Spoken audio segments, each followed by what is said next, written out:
is Thursday, March 12th. This is our very first Safer Advisory Group meeting of 2026. Next slide. Interpretation. Actually, you can go back to the interpretation slide. Muchas gracias. El día de hoy tenemos interpretación en español. So we've got interpretation into Spanish today. La presentación será en inglés. A ver, un segundo, Mark.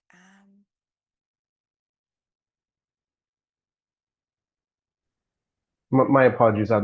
Go ahead. I was interpreting that into English, and I believe you're in the English channel, so you heard me. But I'll pause so that you can do your intros.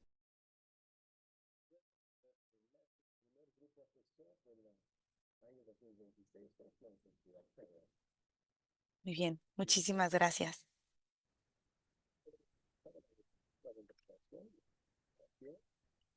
So the quarterly advisory group meetings are offered in English with Spanish interpretation. Our interpreters today are Mark Gutierrez and Leticia Reina. Please find the interpretation icon. It's a globe icon in the bottom of your screen.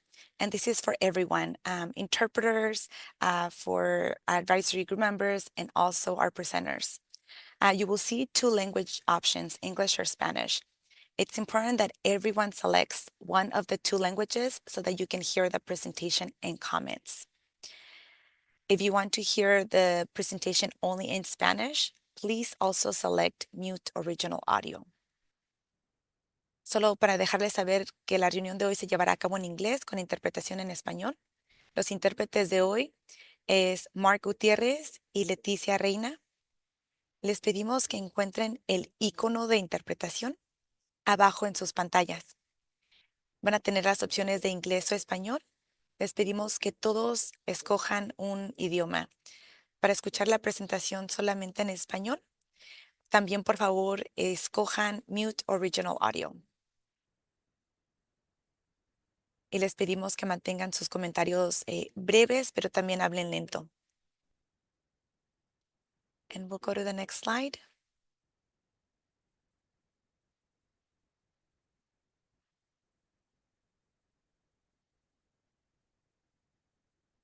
Thank you. And the ways folks are able to participate in today's meeting. To provide comments during this meeting, you can email them to the safer@waterboards.ca.gov email. If you prefer to provide your comments verbally, please register using the bit.ly account that you see on the screen. It is bit.ly/2026_AGM1. AGM stands for Advisory Group Meeting. For any technical or language interpretation assistance, please email our Safer email. And next slide. Also very important for everyone to be able to view the presentation. You're going to see 3 tab options on the top of your screen: Webinar, English presentation, and Spanish presentation. Please select the tab or the view that you'd like to prefer to see.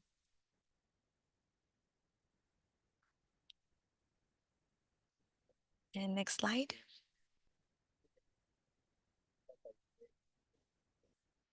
For Zoom interpretations, we do have our chat and our raise hand icons available. So the chat will be available for our participants, advisory group members, the presenters, and water board staff to also add any additional instructions. We'll ask everyone, if you have a comment or a question, please raise your hand. I will make a note of who raised their hand, and to lower your hand, you can also click back on the raise hand and it'll come down. Thank you. And we'll go to the next slide. Our agenda for today. We're going to have a presentation on the fund expenditure plan that will prepare you for suggestions and recommendations for the fund expenditure plan of the next fiscal year. We'll also have a presentation around the SAFER program updates, metrics, and announcements.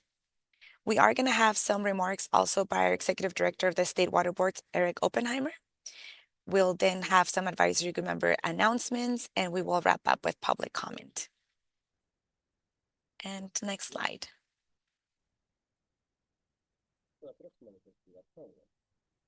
So it's just a few meeting guidelines to support our meeting today. We'll ask you to mute yourself when you're not speaking. Join by audio if you can. Unless you're not able to, let us know. Go ahead and take breaks as you need. Please take care of yourself. Speak slowly so we're able to capture your comments and your questions. And again, we'll ask you to raise your hand for any comments or questions. Please do keep your comments concise so that everyone's able to participate. And for any technical support, please email our SAFER website.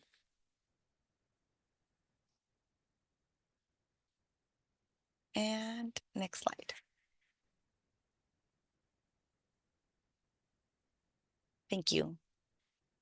The Safer Drinking Water Program and the work of the Safer Advisory Group play a crucial role in advancing the Water Board's mission, which is to preserve, enhance, and restore the quality of California's water resources and drinking water for the protection of the environment, public health, and all beneficial uses, and to ensure proper water resource allocations and efficient use for the benefit of present and future generations.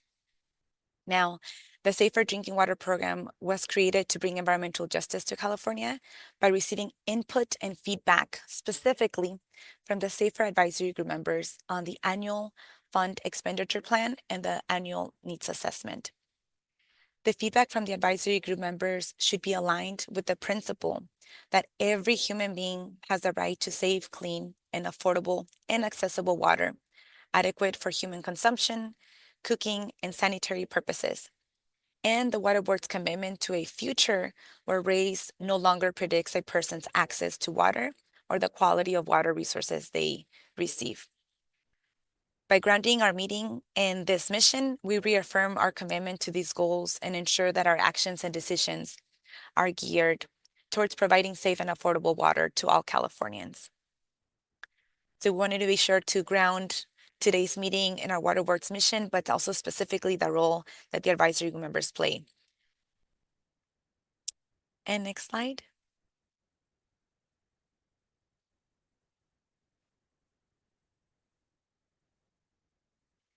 We'll go ahead and do introductions. I'm going to go ahead and kick it off and then ask our staff and the Saver team to introduce themselves, starting with Opita. So I'll go ahead and kick it off. Once again, my name is Alma Lopez. I'm an engagement coordinator in the Office of Public Engagement, Equity, and Tribal Affairs. And I'll go ahead and ask my colleagues to introduce themselves. Manuel Leon.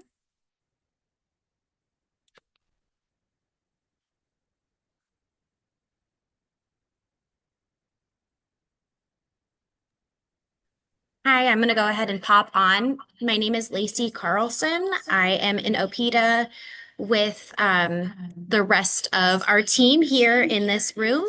We've got Mandy Roman and we have Manny Leon. We're all here. We've got our tech equipment going on, and I'm the only one with a camera, but I'm introducing us all.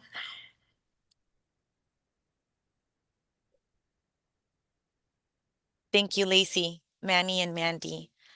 We also have Milia Nishimura. I'm not sure if she might be able to introduce herself. Hi, everyone. Checking in to make sure you can hear me. Yes, Okay, we can hear awesome. you. Kind of controlling the Spanish slides as well, but my name's Amelia Nishimura, and I'm the Safer Communication and Language Access Program Manager. So nice to see everyone. I'll pass it over to Alma. Thank you, Amelia. And we'll ask our colleagues in the Division of Financial Assistance to introduce themselves.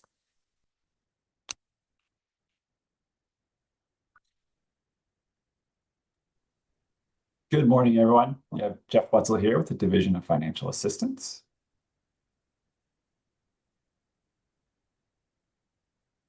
Thank you, Jeff. And I believe I don't see Jasmine, so it might just be with the Division of Financial Assistance. Good morning.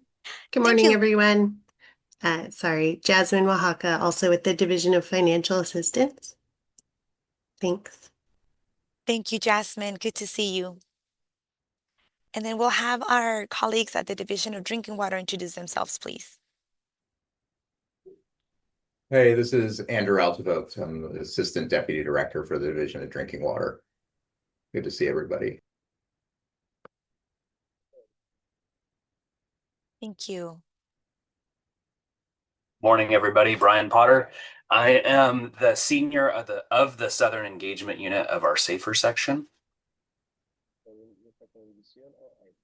Thank you, Brian. Checking to see if we have any additional staff from DDW joining us. See none? Checking Not to from see if DDW, but this is Adena Renteria. I'm the director for the Office of Public Engagement, Equity, and Tribal Affairs. Good morning, everyone, and welcome. Thank you. Thank you, Adriana. And I'm also checking to see if our colleagues with the Office of Chief Counsel are present to introduce themselves.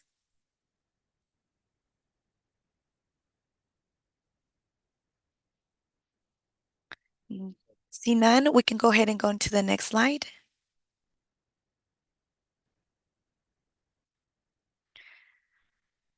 Thank you. At this point, we're going to ask the SAFER Advisory Group members to introduce themselves. And we'll ask you to please share your name, the community you represent, and also if you can briefly describe a drinking water challenge your community is currently facing.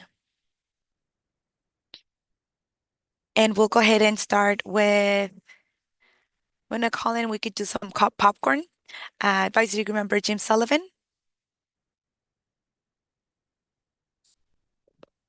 Yeah, good morning. My name is Jim Sullivan, and I live in the town of Mendocino on the northern coast, about 150 miles north of San Francisco. And I represent those folks in the state on domestic wells.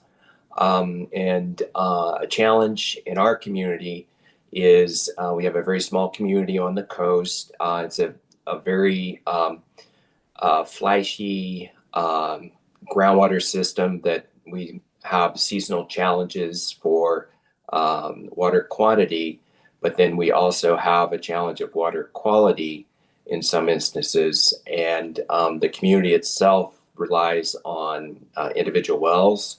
And so, yeah, we're challenged in many ways with water.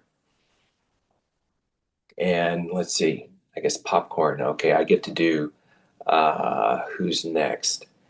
I'll go with Irene. Good morning, everyone. My name is Irene Cacho, and I live in the community of Lee Grand, which is in the Central Valley. Was born and raised in Merced County. So briefly describe a drinking water challenge in my community is contaminants, of course, in our water. And the challenges of the community runs on 4 wells, sometimes one will go down. And so very much like a lot of the challenges here in the Central Valley is contaminants in our water. And I will go with Takita Jefferson. Good morning, Takita.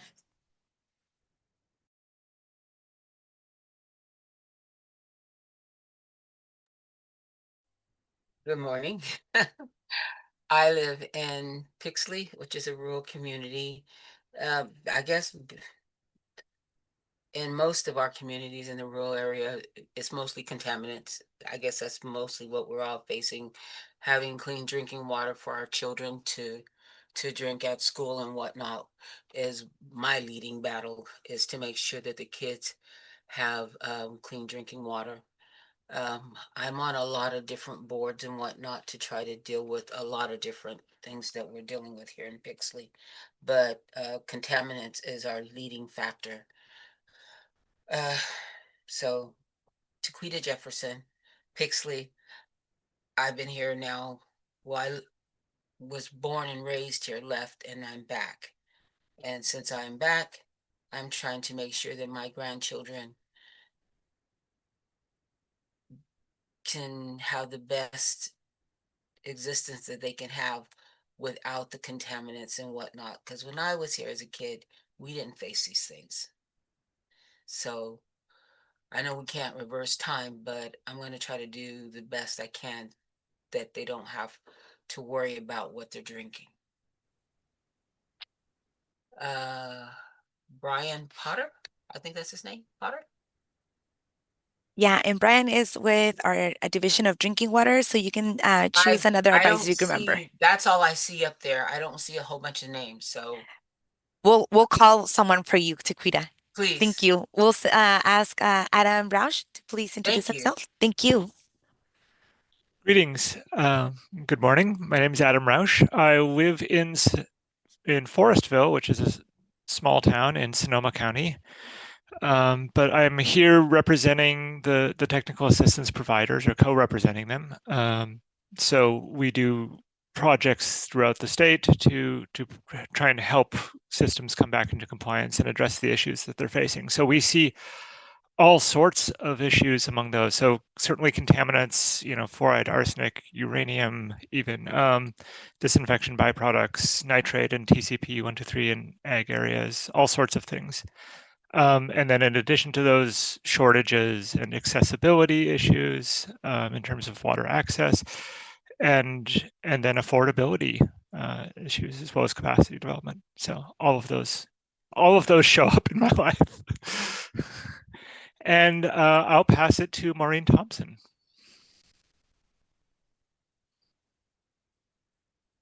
Thanks, Adam. Thanks, everyone. It's so nice to be here. Again, nice to meet you all. And so my name is Maureen Thompson. I live in Davis, but I am the executive director of the Valley Water Collaborative. We support the nitrate control program. So we're currently testing domestic wells for nitrate and other contaminants. We do have a safer grant to test for additional contaminants free to the resident, and then provide bottled water to those that have water that is contaminated. But really, I think the biggest challenge is really the next step. That's what my eyes are on, is what comes after bottled water, truly, and really how to make it happen in all communities. Low income communities, of course, but really just everyone having clean drinking water, and how to make that possible for people. So how to bring together the TAs and bring together communities and, other government agencies, and sort of how to bring everyone together to make sure that all of the domestic wells in our purview, which, to explain, we're Valley Water Collaborative. We're working in management zones and groundwater basins from Yolo County down to Madero. So it's huge area, and just how to make sure everyone has clean drinking water. And so there we are. I agree with Adam. It touches on all of these, but it's really, I think, bringing everyone together and making it happen in a way that is actually affordable. So that's the goal. Okay, Juan. Thank you, Maureen. Hello, everybody. How's it going? My name is Juan Cano, and I'm with Self Help Enterprises. We are also a TA provider. We work with a lot of different communities, all the way down from Kern County to San Joaquin County. And I would say the drinking water problem that we're dealing with right now, this is specific to us as a TA provider, is getting work plans executed and approved. We have a lot of work to do, and the Old Safer TA program expired in February 2026, and we just executed an extension, so we're super excited about that. But now we got to get all our work plans executed so we can continue doing work with our systems. So that's our main priority right now, is working with our TA project managers to get our work plans approved so we can get working now. So we're super excited about that, and working closely with our managers to get those taken care of. Thank you, and I'll pass it on to Michael Knight. Morning, everybody. Michael Knight. I represent the Porterville area, very active in the Toohey Subbasin, 20 years in municipal services, very active in water consolidation, taking on a new role representing Porterville Irrigation District as the GSA manager. So primary focuses there are water quality, sustainability, and trying to achieve all of that at the same time as dealing with subsidence and domestic well mitigation. So yeah, a lot of challenges in the Toohey Subbasin. Let's see, I will go with Kristen Dobbin. Good morning, everyone. Kristen Dobbin. I represent UC Berkeley and UC Agriculture and Natural Resources. I'm sitting on one of the public seats on the SAFER Advisory Group. I live in Sacramento, but I work with small water systems across the state. And I think the kind of key challenge on my mind with the systems I'm working with right now is really like staffing and like securing and retaining operators that are kind of sufficient certification standards, and then also just having office staff or secretarial or kind of management staff that can run things day to day. So I'm seeing that as kind of a really common theme across the state right now. And I will pass it to Destiny Rodriguez. Hi, good morning, everybody. My name is Destiny Rodriguez. The community that I live in is Fresno in the Central Valley, but I'm right on the border of Fresno and Madera, so I would like to represent both Fresno and Madera counties. Very similar to what everyone has been saying as far as their water issues, we all share we all share the same water issues, unfortunately. One in particular for Fresno and Madera counties, groundwater overdraft and land subsidence. That's definitely an issue here due to groundwater overdraft. Unfortunately, it's lowering the water tables across the region. And of course, many of our communities in Fresno and Madera depend on groundwater and drinking water, so it's a critical issue. And definitely water contaminants is also a huge issue in this area. And I will pass it to Rosa. Hi everyone, my name is Rosa Carrillo. I live in San Gerardo Cooperative here in Salinas. And one of the challenges that my community is facing, again, that we are almost but our new well, it's the nitrate levels are rising. So right now, the levels are 8.5. And in the past, this community already lost 3 wells due to contaminants, nitrates and arsenic and other contaminants. So this community has been facing this water pollution since 1990. And I believe is just an injustice the system is doing to the rural communities or everyone in the state that we continue facing this problem every single day because we don't have limits in the way that people are using the water, and we are just putting pressure in the most vulnerable people. That it's sometimes people of color and low income working families. So that's the reason why I'm here trying to be a voice for our communities. And like Maureen says, it's not just for one community, but for the whole state, and maybe one day the whole nation, that we can come together and celebrate that we don't have this issue with the pollution of our water. And I'll pass it to Bruce. Thank you, Rosa. Bruce Hallerschelt, one of the NGO representatives. My community is the Sacramento Valley. I work for Northern California Water Association. Northern California Water Association represents the agricultural and irrigation suppliers for 2 million irrigated acres and 3 million people in the northern part of the Central Valley. In that role, I work with the Irrigated Lands Program. And in addition to that, I've, for the last 2 years, maybe 3 years, convened a group called the North State Drinking Water Solutions Network, where we bring together those communities that are on the safer failing list, those county communities that are working toward solutions for drinking water. And I think part of the biggest challenge is I'll just focus on Grimes, which has an arsenic issue that they've been working on now for maybe as long as Safer's been around. They have funding. Their challenge is they have and this is probably the challenge that some other communities throughout the state have is they have a small rate base. So they have a solution, but then the operation and maintenance will be a challenge related to that. Some of the accomplishments I've seen are the consolidations that have happened throughout the Sacramento Valley, and that's encouraging. So I'm looking forward to working with everybody to get that failing list not failing anymore. Get rid of those red dots on that dashboard. I will pass it over to Soren Nelson. Thanks, Bruce. And Alma, I apologize that I had to join late, so maybe you can help me at the end with selecting another person to go since I missed the first part. Soren Nelson with the Association of California Water Agencies. We represent about 470 public water providers across the state, which is about 90% of the water used in the state.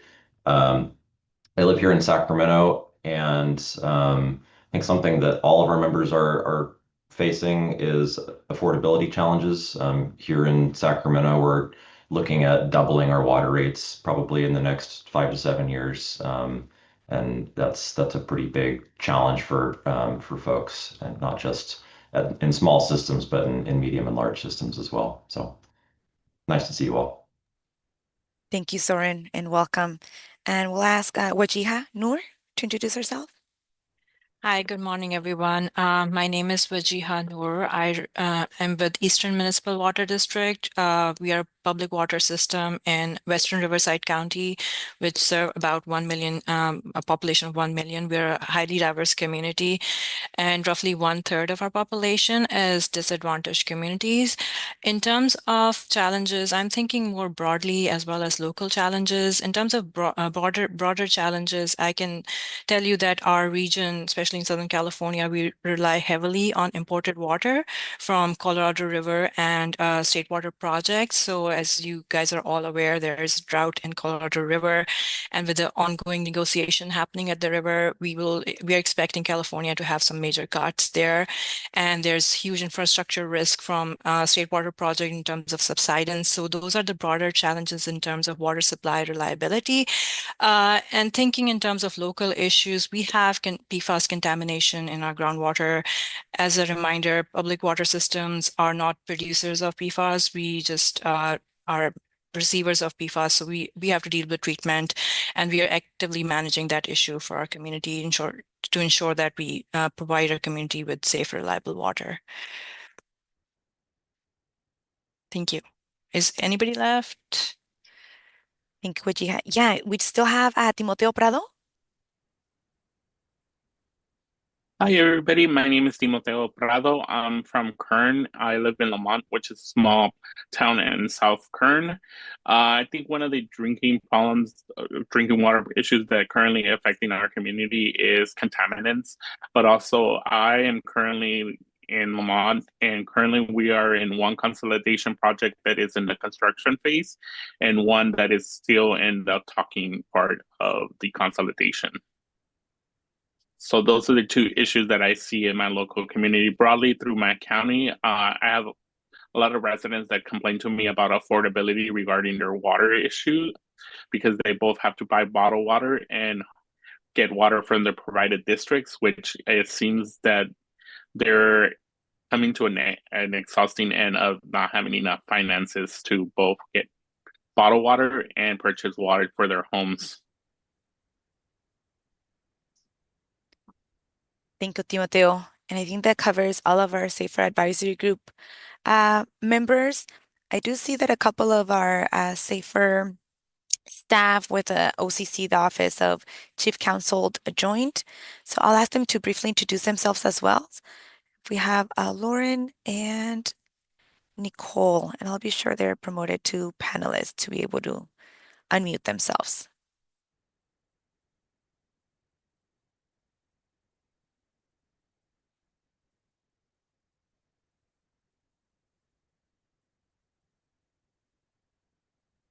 Hi, I'm sorry. I'm just able to unmute myself. Hi, I'm Lauren Marshall. I'm an attorney with the Office of Chief Counsel at the State Water Board, and I advise both OPITA and the Division of Financial Assistance on safer projects. Thank you, Lauren, and welcome. Good morning. My name is Nicole DiCamillo, and I'm sorry I was on the whole time but wasn't able to unmute previously. So it's very nice to be here with everyone. I'm an attorney with Office of Chief Counsel, and I work with and represent the Division of Drinking Water. And my colleague Anna Gard will be joining at noon, so she and I are trading off at that point. So, but very nice to meet everyone. And I work with some of the safer projects, and it's one of the most inspiring parts of the job. So I'm really glad to be here. Thanks. Thank you, Nicole. And thank you, everyone, for sharing also a bit of the communities and the challenge that you're seeing. I think it's important for us to ground our conversations and our meetings and the actions that will come from the Safer Advisory Group meetings based on those conversations and lived experiences. We'll go ahead and go to the next slide.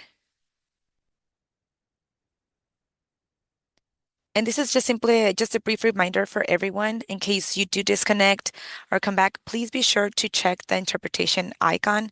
Click a language. Everyone must select the language, either English or Spanish, to ensure that we are able to capture your comments and questions, especially through our webcast. And next slide. At this point, I'm going to yield the floor to Jeff Wetzel with the Division of Financial Assistance for this next presentation. Thank you, Alma. Good morning, everyone. So I'm going to talk a little bit today about the fund expenditure plan in general, and then also some of our recent funding progress and updates for the past 6 months, or the second half of 2025, and the progress that we made. So next slide, please. So just to get everyone grounded in the fund expenditure plan process and kind of where we're at so far this year. So every year we take a fund expenditure plan to our board for adoption. And within that plan, we outline our priorities for the year. We do identify some funding targets that are associated with different solution types, which I'll talk about a little bit later. And then also just kind of generally update on all our progress on the 6 years now for the SAFER program. So in the next couple months, DFA will start drafting the fund expenditure plan internally and get it ready to be released for public comment.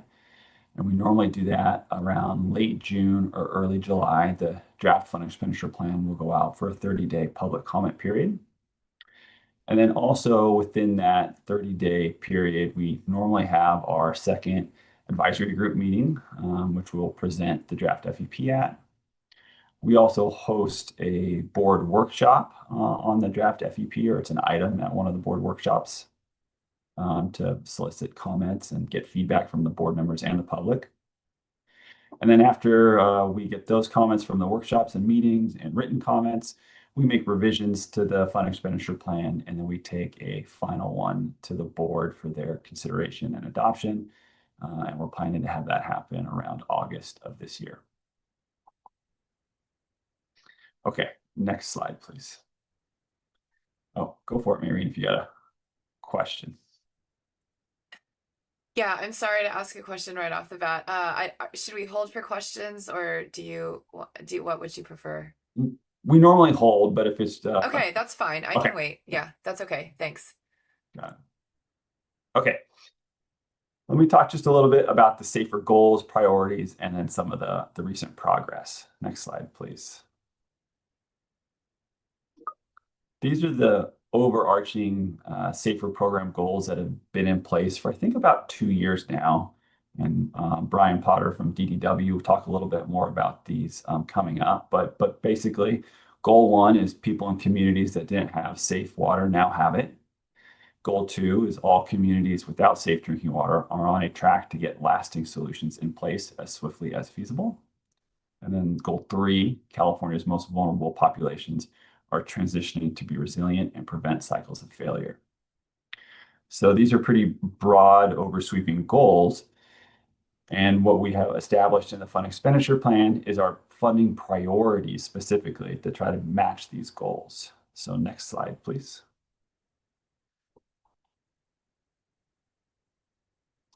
So these are the funding priorities that are in the current version of the fund expenditure plan. They've largely, or you've seen these goals or these priorities for the past couple of years, and they really haven't changed all that much. There are some slight updates year to year. But let me walk through them here. So at the top there, we have address community and school water systems that are failing in 2019. Expedite planning through the use of technical assistance for failing systems and communities served by failing domestic wells. Accelerate technical and financially feasible long-term solutions like consolidations for failing systems and communities served by failing domestic wells. Then continue existing programs to support communities served by domestic wells and state small water systems where other assistance is not available. And then lastly, ensure assistance is distributed consistent with the goals and directions provided in the State Water Board's Racial Equity Resolution and associated Racial Equity Action Plan. So these are like I said, these are the funding priorities in the fund expenditure plan now. And then one of my later slides will be talking about specific areas that we'll look to engage this group, the Safer Advisory Group, on for feedback. And these funding priorities is one of that area that we're really looking for specific engagement on. Next slide, please. Okay. So this is just some progress that we've had for the first part of this fiscal year, or basically the last 6 months of 2025. So I'll walk through these numbers, but also spend just a little time talking about what these solution types mean. So for technical assistance, we have about 10.57 million to date in either work plan amendments or new work plans for this fiscal year. And technical assistance are the grant agreements that we have with our nonprofit funding partners like Self-Help or RCAC. And then as well, we have the consulting firms that we are funding partners as well, like Stantec and Provost and Pritchard. And they provide different types of assistance, technical assistance to communities in need, whether it be environmental work, planning and design, preparing a construction grant application, as well as other things like rate studies or an income survey for a community that might need it. So they provide a pretty broad set of services to help these communities.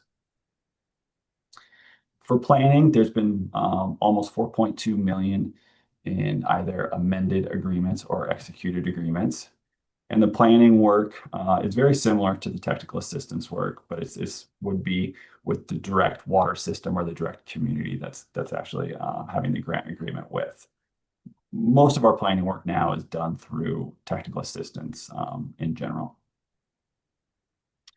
For construction, as you can imagine, those are the actual construction projects and long-term solutions that are being implemented for different communities.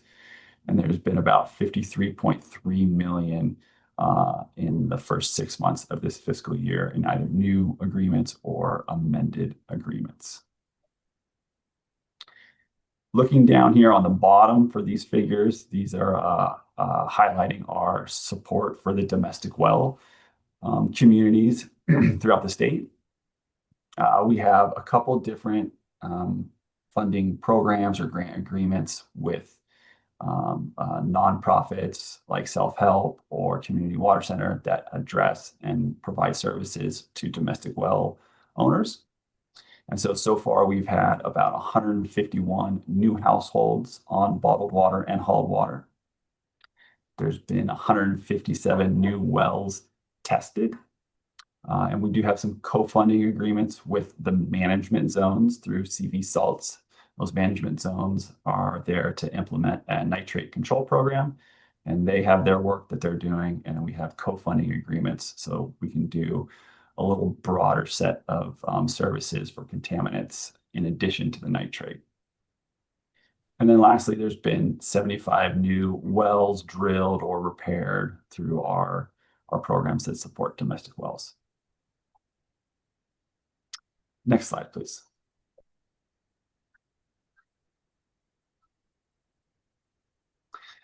This slide here is to show how DFA and our partners at the Division of Drinking Water have started to kind of look a little more granular at where communities are and where our grant agreements are in terms of the community as either having a problem identified or all the way to having a project completed.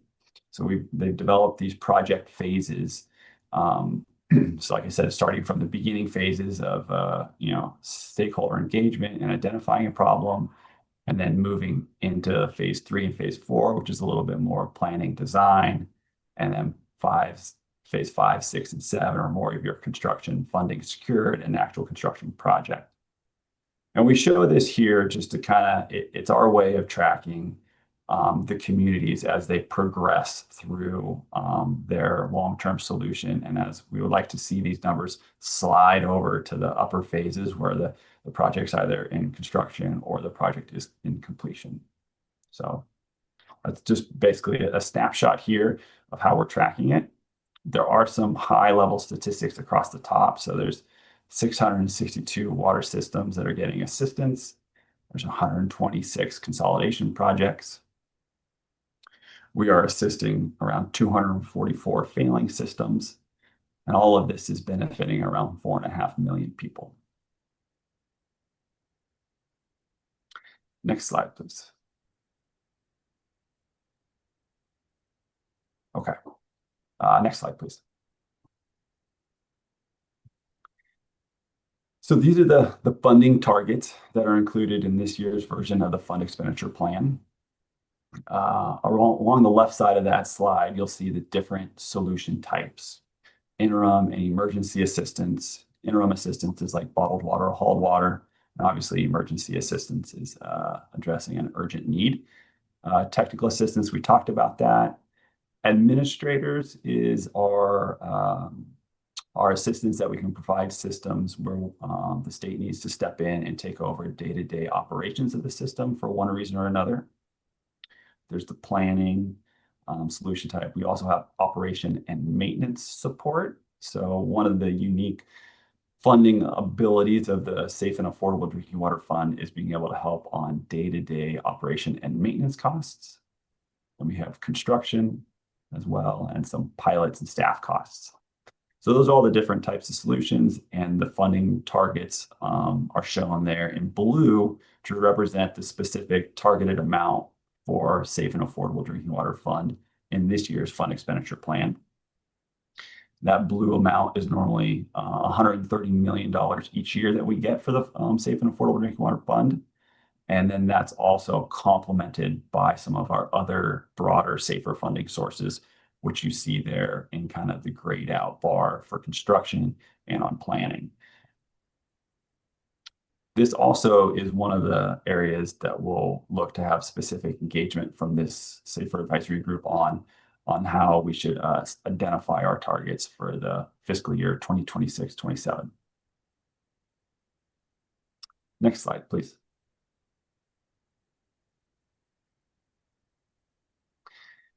So to talk about what the available funding looks like as a snapshot in time as of now, or basically at the end of 2025, these are all the different funding sources and funding pots of money that make up the broader SAFER program that the State Water Board can use to address drinking water problems. So there's about $997 million in total. There's around $383 million from the Drinking Water State Revolving Fund. That's the kind of the long-standing established funding program for planning and construction projects. We do have $196 million to address small disadvantaged communities with emerging contaminant issues. And then for the Safe and Affordable Drinking Water Fund specifically, the bottom left box of the graph, we have $166.7 million available there. We also did receive some infrastructure funding for drinking water that came through the GGRF, or the Greenhouse Gas Reduction Fund. And so there's almost 119 million there available for drinking water infrastructure projects. The new Prop 4, we have $101 million available for drinking water projects there. And then lastly, there's some older Prop 1 and 68 funding available, around 30 million. Next slide, please. Okay. That's okay. We're moving into some more funding updates for the first part of this fiscal year. Next slide, please.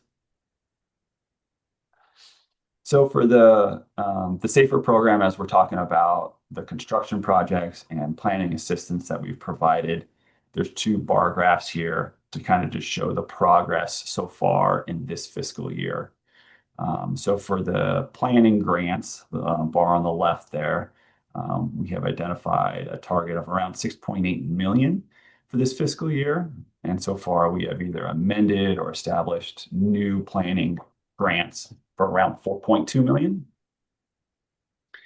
And then over for the construction grants, there's a big number there of around 743 million.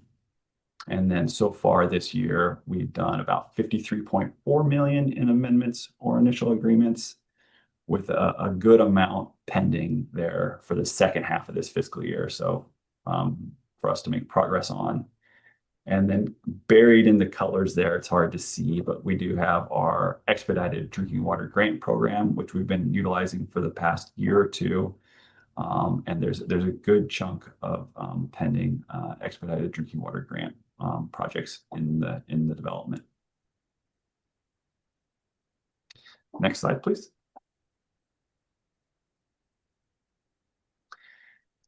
This slide's to talk about our operation and maintenance assistance activity and progress. So I did mention that the Safe and Affordable Drinking Water Fund has a good variety of solutions, and one very specific and unique to it is being able to help out with day-to-day operations and maintenance for water systems. And so as the SAFER program has progressed over the last 5 to 6 years, this is kind of these type of agreements have grown. We now have 22 active operation and maintenance agreements for almost $6 million. 15 of those, totaling 3.5 million, are associated with our administrator projects. So as I mentioned earlier, there's certain water systems, about 15 of them throughout California, where Division of Drinking Water has appointed an administrator, and they are taking over day-to-day operations of that. And in doing so, what is normally needed is a operation and maintenance grant agreement to support the administrator's work there. The middle box here is for our rate subsidy agreements. These are largely designed to address affordability, and we have 4 active agreements for about $1.9 million. These basically identify an affordability threshold and then provide some assistance to kind of reduce the water rates that the residents or community members are charged, to bring it down to that affordability level. And then lastly, on the right, there are 3 agreements that we have for just over $500,000 that do address high treatment costs. There's a couple communities that their treatment costs were just really high, and they requested some O&M assistance, and we have 3 agreements with those. Next slide, please. Okay, this is just highlighting our administrator assistance that I was talking about. You can see there's those 15 different water systems and communities in that table there down the left. In total, we've committed about $15.6 million to those communities for administrator support. There's a corresponding $3.5 million O&M funding. We do have 3 master administrator agreements, and those are with Stantec, Provost and Pritchard, and SRT Consulting. So those are master grant agreements to provide administrator assistance, and then different water systems that require an administrator can be enrolled in those established agreements or programs. And then the other thing I'll mention here is just kind of looking down the right side of the graph on where the systems are. So we have 3 of them with active construction agreements. We have some water systems where the construction agreement is pending or imminent. And then we also do have a couple systems there where they're still in the feasibility study of trying to identify the solution long-term going forward.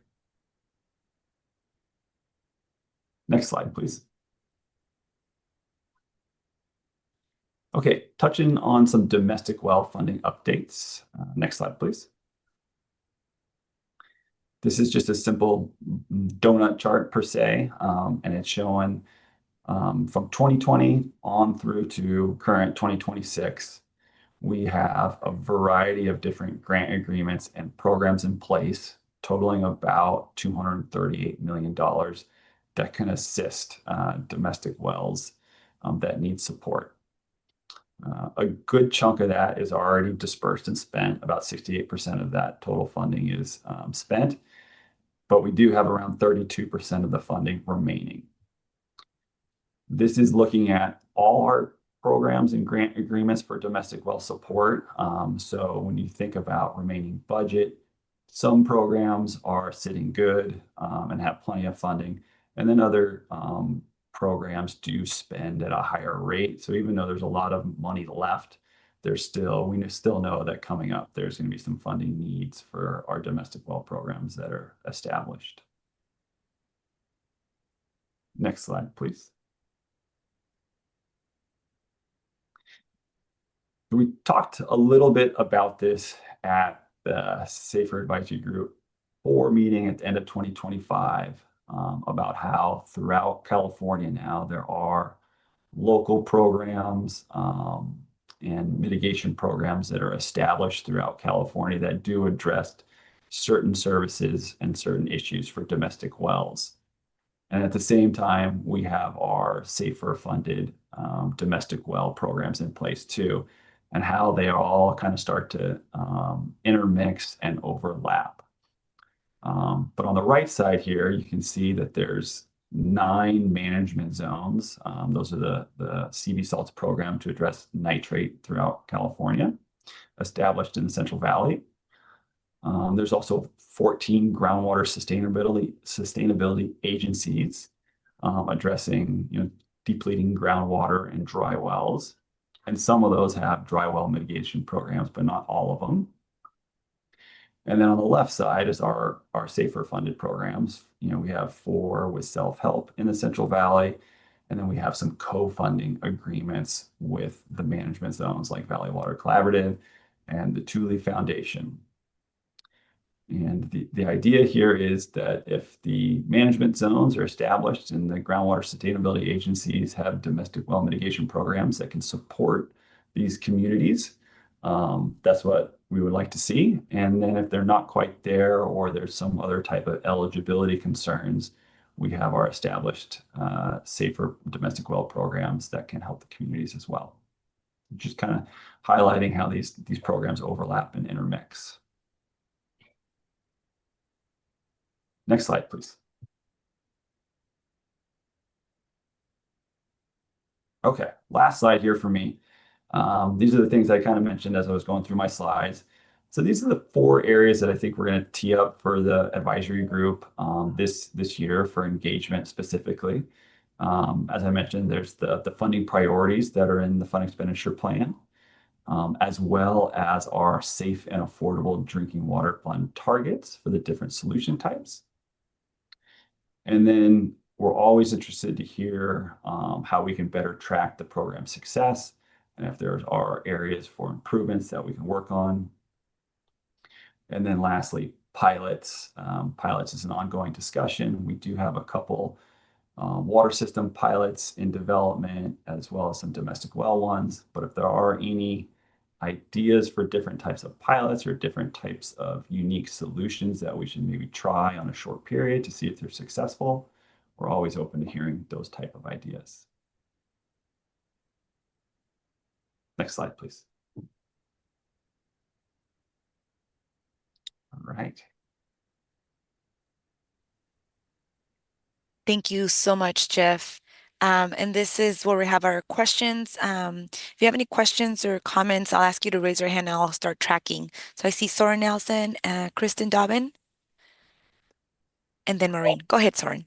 Yeah, thank you, Alma. Thanks, Jeff, for the presentation. Something that's in the back of my mind while you were giving this presentation is that through the legislature's negotiations on cap and invest funding, from which the SAFER program derives its funding, that funding stream was put sort of in its lowest priority moving forward, and so that funding is probably going to start to drop off in the next few years, and then without a solution, maybe zero out. And so I wonder how you as a team are thinking about that challenge. How do you maximize the funding that you have available now? And then are you starting to think about, if a funding solution isn't identified to continue that $130 million, how do you account for that and make sure that, programs are getting completed and closed out and not left hanging? And I know that's a hard question right now, but I wonder if you can talk about how you're thinking about that.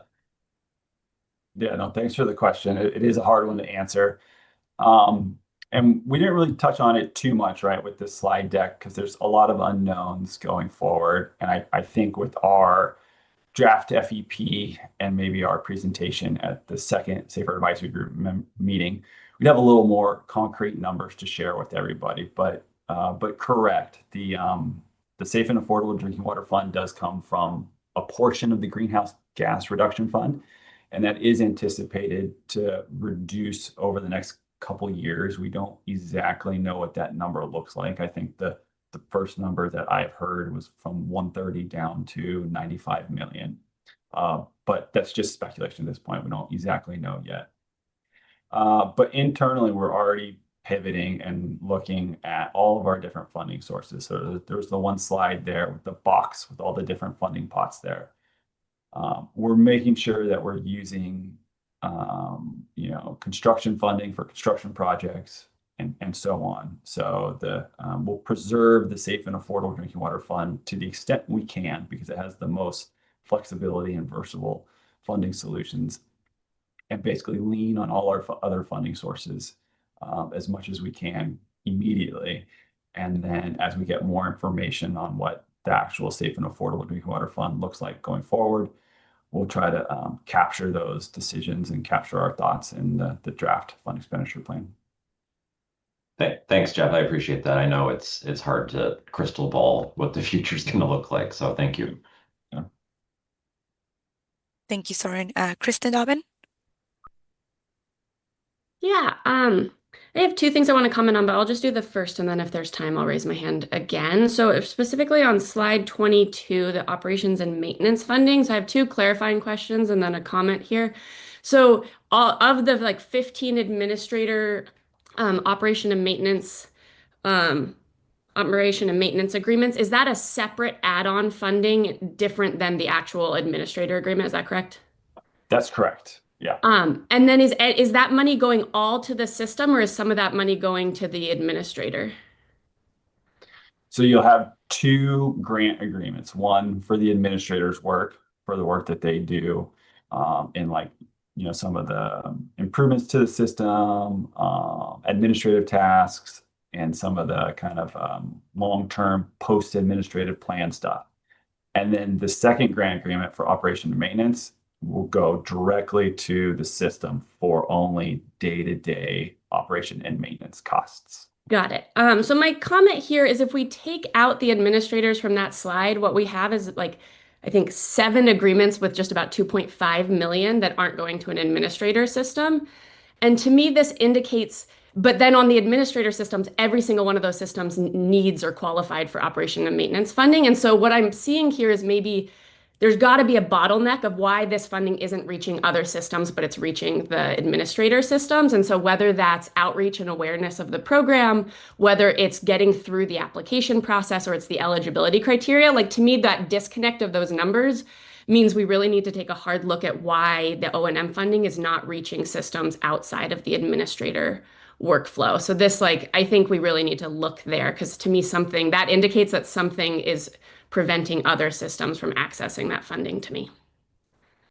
Yeah, Kristen, that's a really good point. And I think you're onto something there too with like the O&M being broadcast or outreached and being utilized. But I will also point out that when we're talking about those 15 administrator systems, obviously we're there because those systems have really struggled for one reason or another. And it's obvious in that sense that they'll need that O&M support. So this is kind of really highlighting this issue kind of on one extreme. Like I said, I think you're right. O&M probably could be broadcast a little bit more and utilized more. But obviously, if we're going to be going into an administrator system, it's for a specific reason, and that system is struggling. The community needs help, and so Yeah. there's the O&M tag. I hear you. I think that's a good point. I guess I'm just thinking about how can we use the O&M funding to prevent a catastrophic failure that leads to administrator rather than only using it once we get to that point. Because to me, that's actually our opportunity to avoid having to assign administrators.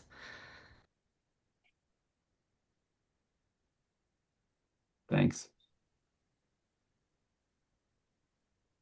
Thank you, Kristen. That was a great question and input. So if there needs to be a follow-up, we can look into that. Maureen, and then also see Jim Sullivan after Maureen.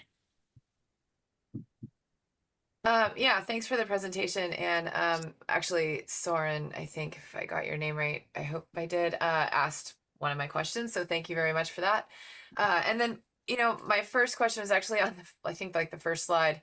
And I just want to make sure I was understand the timeline correctly. I'm new, so I want to make sure I understand what I'm commenting on here. So I'm seeing that we're currently our comments are I'm assuming are taken into consideration for the current fiscal year, which begins July 1st. However, the State Water Board is considering adoption in August. So I'm kind of wondering the timeline for consideration of our comments in truly the current fiscal year fund expenditure plan, or if our comments are really more for the next year. I'm kind of just looking at the timeline, trying to put the pieces together. Yeah, so the comments and engagement here is for the fiscal year going forward. So July 1, 2026 to 2027. And then, yeah, I put what we have currently in this year's fund expenditure plan as kind of a point of reference, as that's what's there now. And so if there's changes or updates, this is kind of like that early engagement with the group on what they might want to see. Okay. All right. So it is for this year. Okay. Thank you. Thank you, Maureen. And Jim Sullivan, and then Bruce.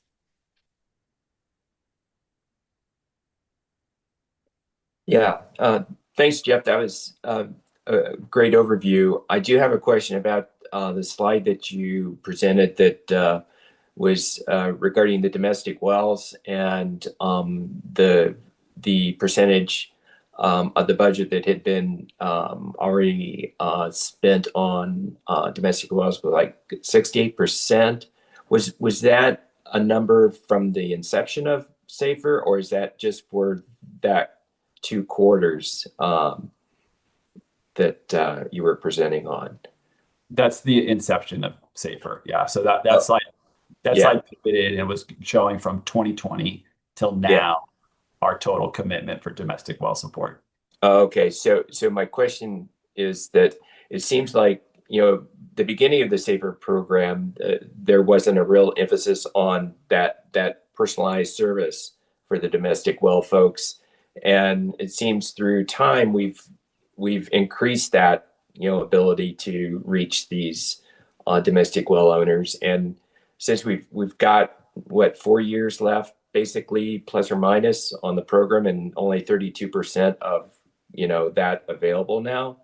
I'm just wondering if there's something that needs to be looked at to see if now that folks are becoming more aware that this program exists, that those funds are going to go pretty quickly, and then we'll possibly leave out a good chunk of folks that could be reached through this program before it ends in 10 years.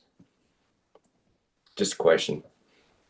Yeah, I mean, I think we know that some of those funding programs are kind of well off with their remaining funding, and some of the other ones that kind of spend at a higher rate will need some additional funding theoretically going forward. Okay. And so that stuff's normally captured in our funding targets, right? When we talk about the interim and emergency funding target, that captures the domestic well support for those communities. Okay. Thanks, Jeff. I just wanted to add to your question, Jim, that while we do have several existing regional programs that provide services to folks on domestic wells and state smalls, we have attempted to conduct outreach over the last couple years to counties, for example, without a ton of success. Although I do know, yes, we would like to continue to expand, the geographic areas across the state where we do provide those services. But one of the huge challenges is having a willing partner to receive that funding and also implement those services. So, if folks know of other, entities, we can kind of start those discussions with, please send them our way.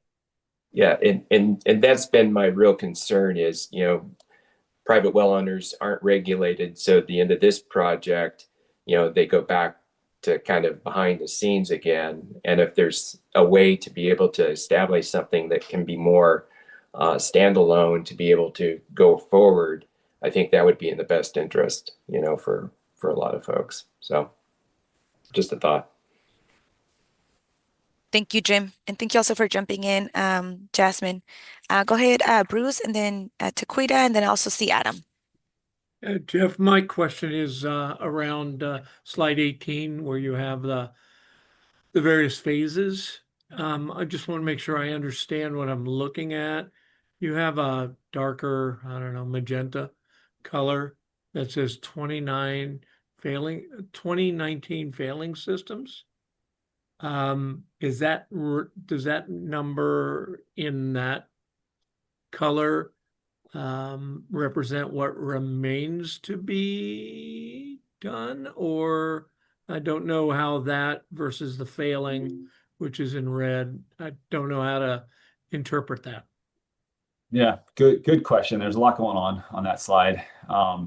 The ones for, I think the magenta that you said for 2019 is what we just call our 2019 failing cohort.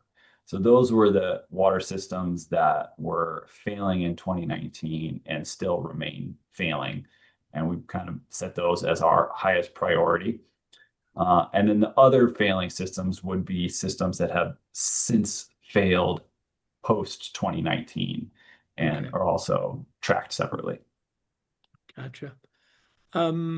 Is there a way on the SAFER dashboard to identify where a particular system is in either any of these phases? It's a good question. I do not know the answer to that. I don't think it's on the dashboard. And I'm not sure that we have any public facing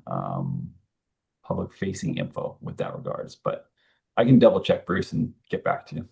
Okay, thank you, Jeff. Yeah, my understanding, Bruce, is we are working towards making some of this information more available publicly for the sake of transparency. But at the same time, we're also kind of working through the data and kind of making sure that's in a good place for that. So that's great.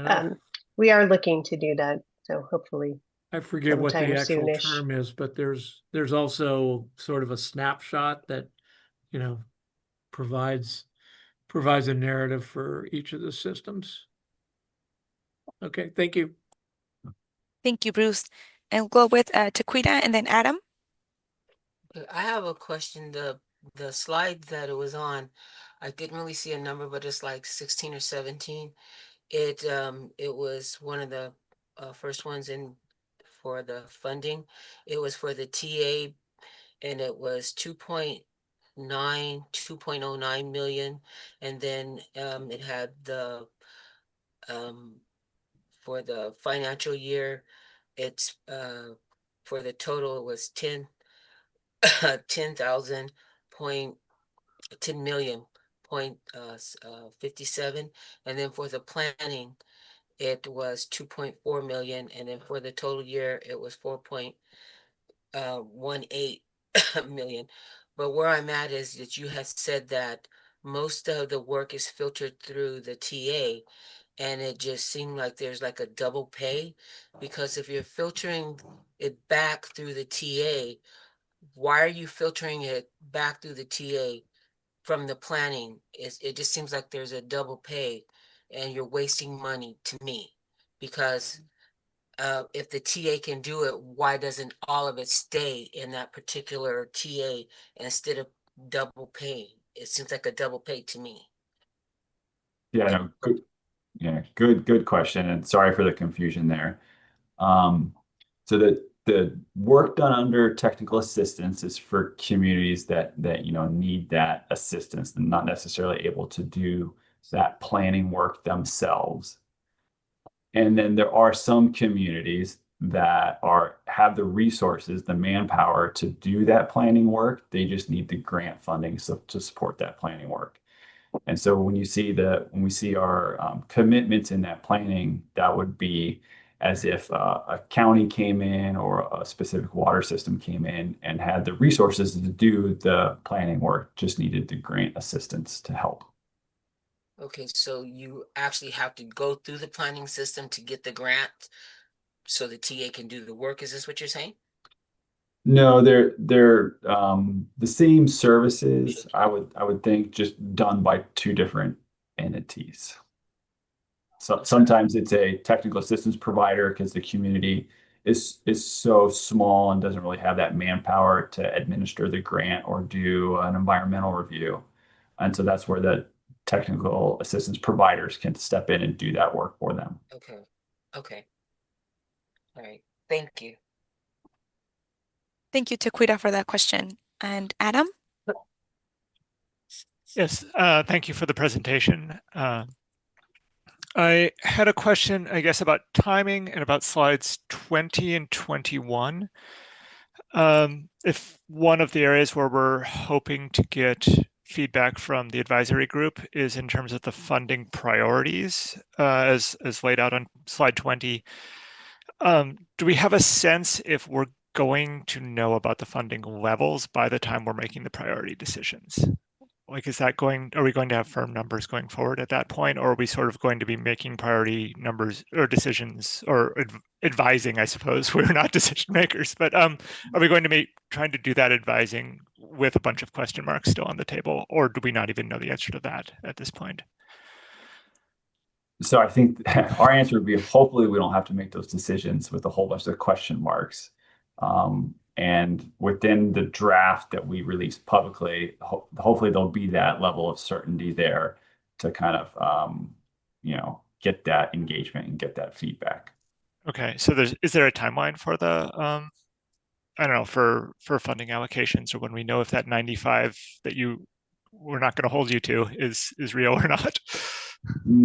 I don't exactly know. I mean, maybe Jasmine would know. I mean, generally, Adam, like we have a May revised budget that comes out from the governor. I think that provides a little more detail for us, but. Yeah, I guess, Adam, I think we'll be in a better spot than we are today. However, our administrative team here in the Division of Financial Assistance, they're working towards understanding, what is remaining of the different funding sources that we have access to currently for drinking water projects, so that amount will be accessible to us. Of course, as Jeff mentioned, they all have different requirements and different types of projects that can be utilized for those. So we'll have a good sense of what our carryover is, if you will, for the Safe and Affordable Drinking Water Fund and others. And we may, have to make some assumptions about, well, how conservative are we going to be as far as, what's anticipated for safe and affordable this coming fiscal year. But yes, more to come. And hopefully we'll have a better idea at the next meeting.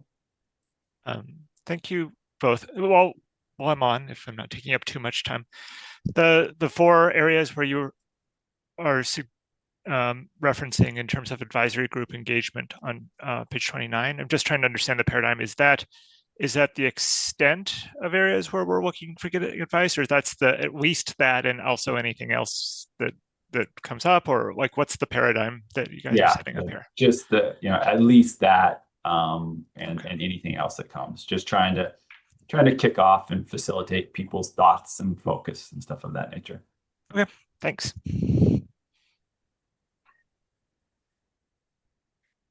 Thank you, Adam, and thank you, Jeff and Jasmine, for the presentation and the questions and responses.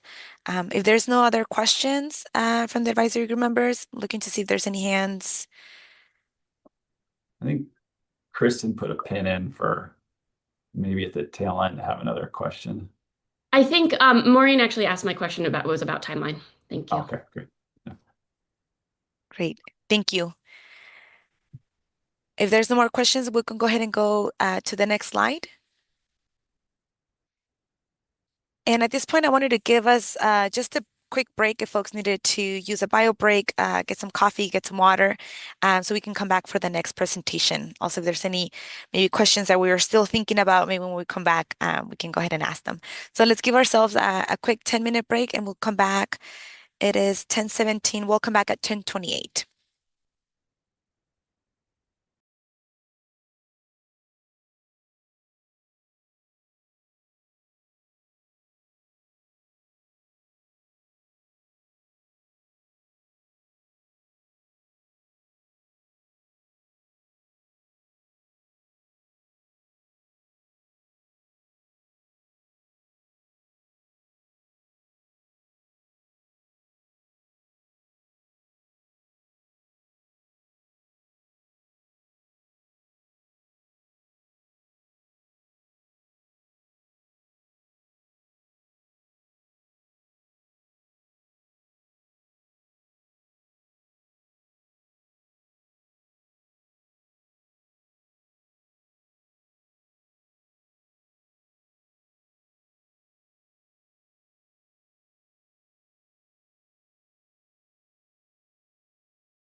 All right, welcome back, everyone. I hope that was a helpful break.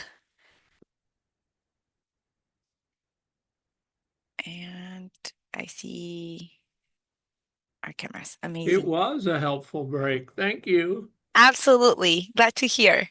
Are we ending at noon today or going further beyond? It's a great question, Bruce. Thank you. We should be wrapping up right before lunch, so folks will have time to have a good meal and enjoy it.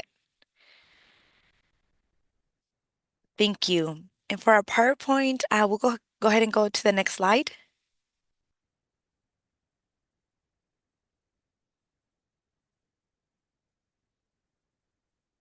And as we go to the next slide, I'm actually going to ask advisory group member Angela Islas to please introduce herself. I believe she joined and I might have missed her. So if you're able to unmute yourself, Angela, could you please introduce herself? Yeah, sorry I was late. I did miss a lot of important pieces on the funding presentation, but definitely we'll catch up and reach out to staff if I have questions.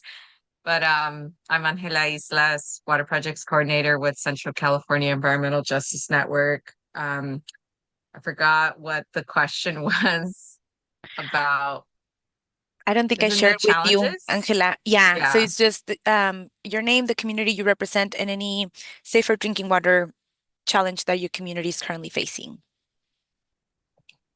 Well, the three communities that I'm overseeing right now with Safer is Perry Colony, their domestic well community that is looking to consolidate with Raisin City, which is a community service area for Fresno County. And I mean, their obvious challenges are dry wells, as well as nitrate, 123 TCP, and uranium contamination.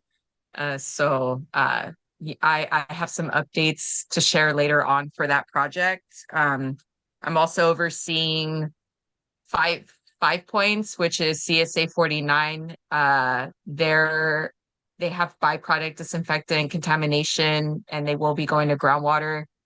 There's some funding issues around treatment, but also their water rates study, which happy to provide an update on that as well. And then I'm also overseeing San Joaquin, City of San Joaquin, with their high manganese contamination issues. But I also have another update to share there for some positive news around their future treatment plant. But yeah, there's a lot of contamination issues on the west side of Fresno County that I'm supporting community residents to advocate for safe drinking water through Safer. Thank you, Angela. And we'll go, for this slide, again, it's just a reminder, especially if you disconnected and you're coming back, just reminding all the Safer Advisory Group members, also staff, just to ensure that our interpretation icon is activated. We have simultaneous Spanish translation interpretation happening. So please ensure that you click on the icon. It's a globe icon. Select the language, English or Spanish. And if you select Spanish, also just please select mute original audio so you can hear the entire presentation in Spanish. And we'll go to the next slide.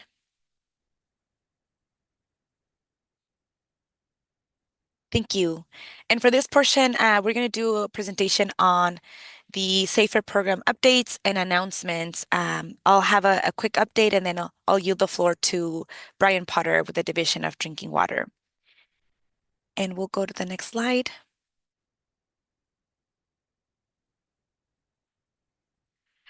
And so these were some action items that staff was tasked to follow up on our last Safer Advisory Group meeting in December.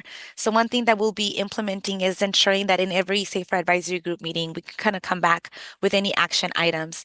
And so I wanted to be sure that the entire group heard the responses to the questions that were asked. And so the first one was, there was a question about Riverview Elementary, and this is the school where Gavin Newsom launched the Safer program. The question was around, has the school received drinking water and provided with a sustainable solution? So Riverview's project remains in progress. The Division of Financial Assistance is currently reviewing the construction application and should be issuing the funding agreement mid-year. The project should be implemented or completed in the second quarter of 2028. I'm going to go ahead and kind of give an update on the 3 questions, and then we can open it up for any questions or follow-ups. The next question was around 3 bills. At the last Safer Advisory Group meeting, we had a presentation on legislation impacting drinking water, but there were 3 bills that were not mentioned and were asked by our Safer Advisory Group members. And these are Senate Bill 131, Assembly Bill 1207, and Senate Bill 840.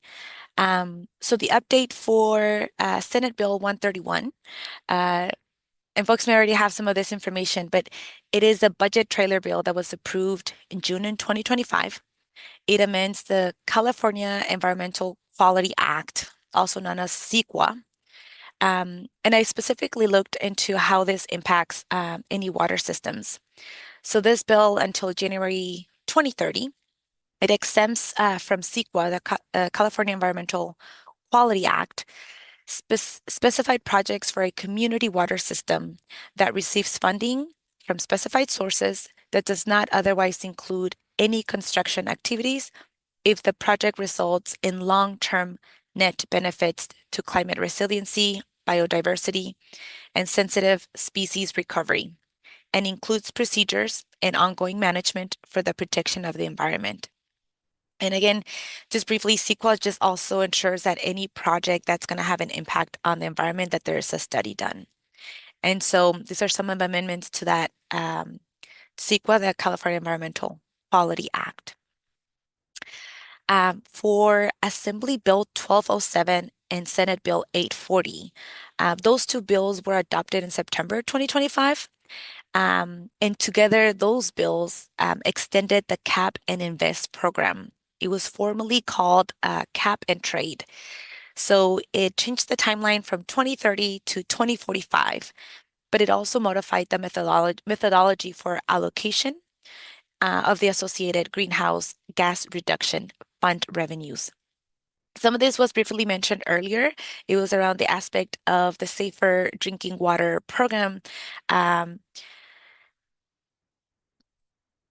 being deprioritized in terms of the funding that would be available.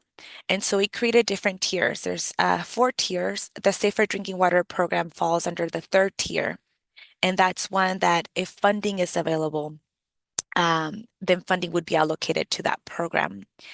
There is a chart that is available through the Legislative Analyst Office. It's a very objective research done on these bills that I can also share with the Safer Advisory Group. And it breaks also within the next 4 years, like what the funding could look like projected. There's 92, 101, 110, and then $120 million for the next coming years. So I can share also that specific document and chart with you all for any questions. At this point, I'm going to open it up for any questions or clarifying questions from the Safer Advisory Group members. I wish I could have provided this information much sooner, but want to make sure we come back to y'all with those responses and action items. Adam?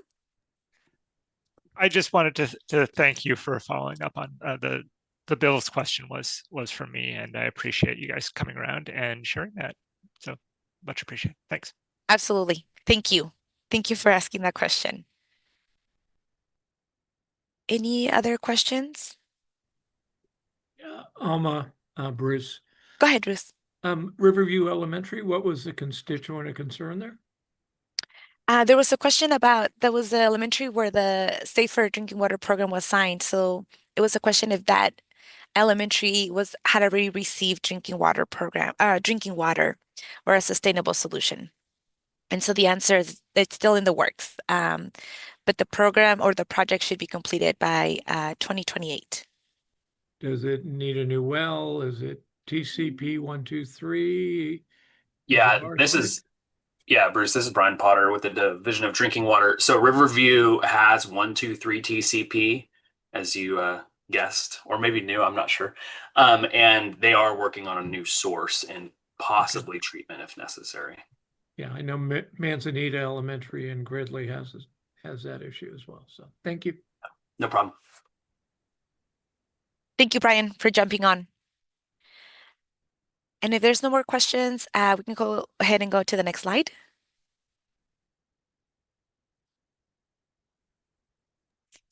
And at this point, I'll yield the floor to Brian Potter. Morning, everybody. Pleasure to be here again.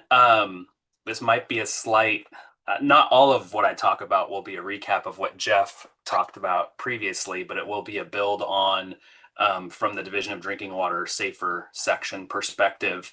I know Jeff went over the goals already, but I'll quickly go over them again because I think it's important for everybody to kind of ingrain what we are working on collectively here. So goal 1, people in communities and schools that didn't have access to safe drinking water now have it.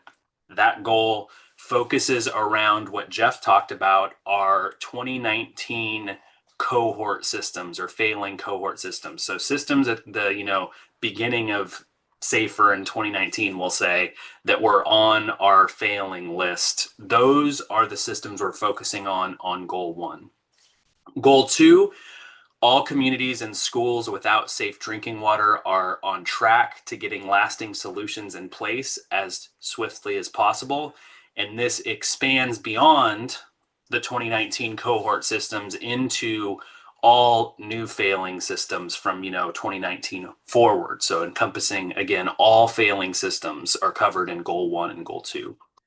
Goal 3, California's most vulnerable communities and schools are transitioning to be resilient and prevent cycles of failure. So this goal largely focuses on consolidation of water systems, whether that be physical or some type of ownership exchange, where that system is, you could maybe think of it as managerially consolidated, but maybe more it's about an ownership structure or new governing structure that is properly managing those schools to help, or not schools, communities and schools, to make them resilient and prevent cycles of failure. So we'll go ahead and jump onto the next slide where we'll dive into how we are doing for those systems as it relates to those goals. So on the slide in front of you, some of you have seen this before or versions of this before. We have our 2019 cohort systems. That list is approximately 360. I think it's actually 366 water systems that were on that initial list, and we are monitoring obviously which systems have come off the list. They've been returned to compliance through either consolidation or implementation of some project that allows them to solve their problem, if they're in a rural location and can't consolidate. Have they been returned to compliance? And that's what we see over the years listed here on the left. And then on the right is water systems in that cohort that are still failing, but are pursuing a solution. And those are the projections we have are from our Safer staff who are assigned to these projects, tracking and pushing projects forward, but then also, again, projecting when we anticipate their problems or projects being completed and being returned to compliance. And this slide does not differentiate what type of project. It could be consolidation or a standalone project for a rural water system. It's just capturing all of the systems in the 2019 cohort.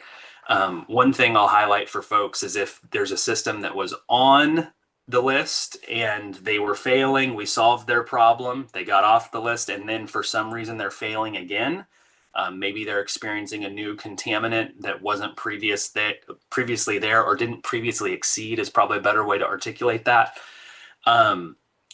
They are still grouped into the 2019 cohort list of systems we're focusing on. So you may see folks, in the 2031 or 2032 timeframe going, well, what happened there? It could be some of those systems that return to our list, unfortunately, but we're still focusing and working on those systems. Next slide, please. So of the 2019 cohort systems that we're projecting to return to compliance from our previous chart, This is a similar but slightly different chart to what Jeff shared regarding project phases. So we are tracking where are these systems from, landing on the failing list, which we already know they were failing, to where they are at in the process. So midway through it, kind of P05 on the screen is your engineering design, plans and specifications phase, we'll say. And the latter phases 9 and 10 are in your pre-construction and construction phases. So we're monitoring the progress of these projects as they move forward. As a side note, I know, Bruce, you talked about what the phases mean and where there'll be a dashboard. So DDW and DFA are working on a project phase structure that brings together the data that DFA tracks and monitors that focuses on their funding projects and, with their funding information, as well as our way of tracking, which is very, very similar, but just slightly different. We're looking to bridge that gap. So we're speaking one common project phase structure, language framework. So that's clear to not only both of our divisions, but to the stakeholders as well. So we're working through that. It's underway. There's some data system improvement that is happening on both the Division of Financial Assistance side as well as Division of Drinking Water. And at the conclusion of that, the hope is that we'd have some more functional dashboards that can allow folks to dive in just a little bit further to maybe a specific system. So that work is underway. So largely, if you looked at Jeff's slide and then looked at ours, we're tracking some different details related to maybe some of our DDW Safer staff work. But it's showing the same thing, a progression from when a system fails to when they will be returned to compliance. Additionally, there's systems that fall outside of DFA funding. So you can think of, a system that maybe received 1, 2, 3 TCP settlement funds, and they, can run a project on their own and implement that project. And so we still have DDW Safer staff assigned to tracking and monitoring progress towards a solution, but DFA may not be touching it. So that's where we want to bridge those gaps so that we're covering all failing systems, regardless of funding source, and then in a common framework that we can work from. So this displays, where those 2019 cohort systems are in the process. Okay, we'll jump to the next slide. So here, as it relates to Safer Goal 1, it's a good thing to show folks what the goal is, which is that by 2030, 90% of our 2019 cohort systems will have returned to compliance.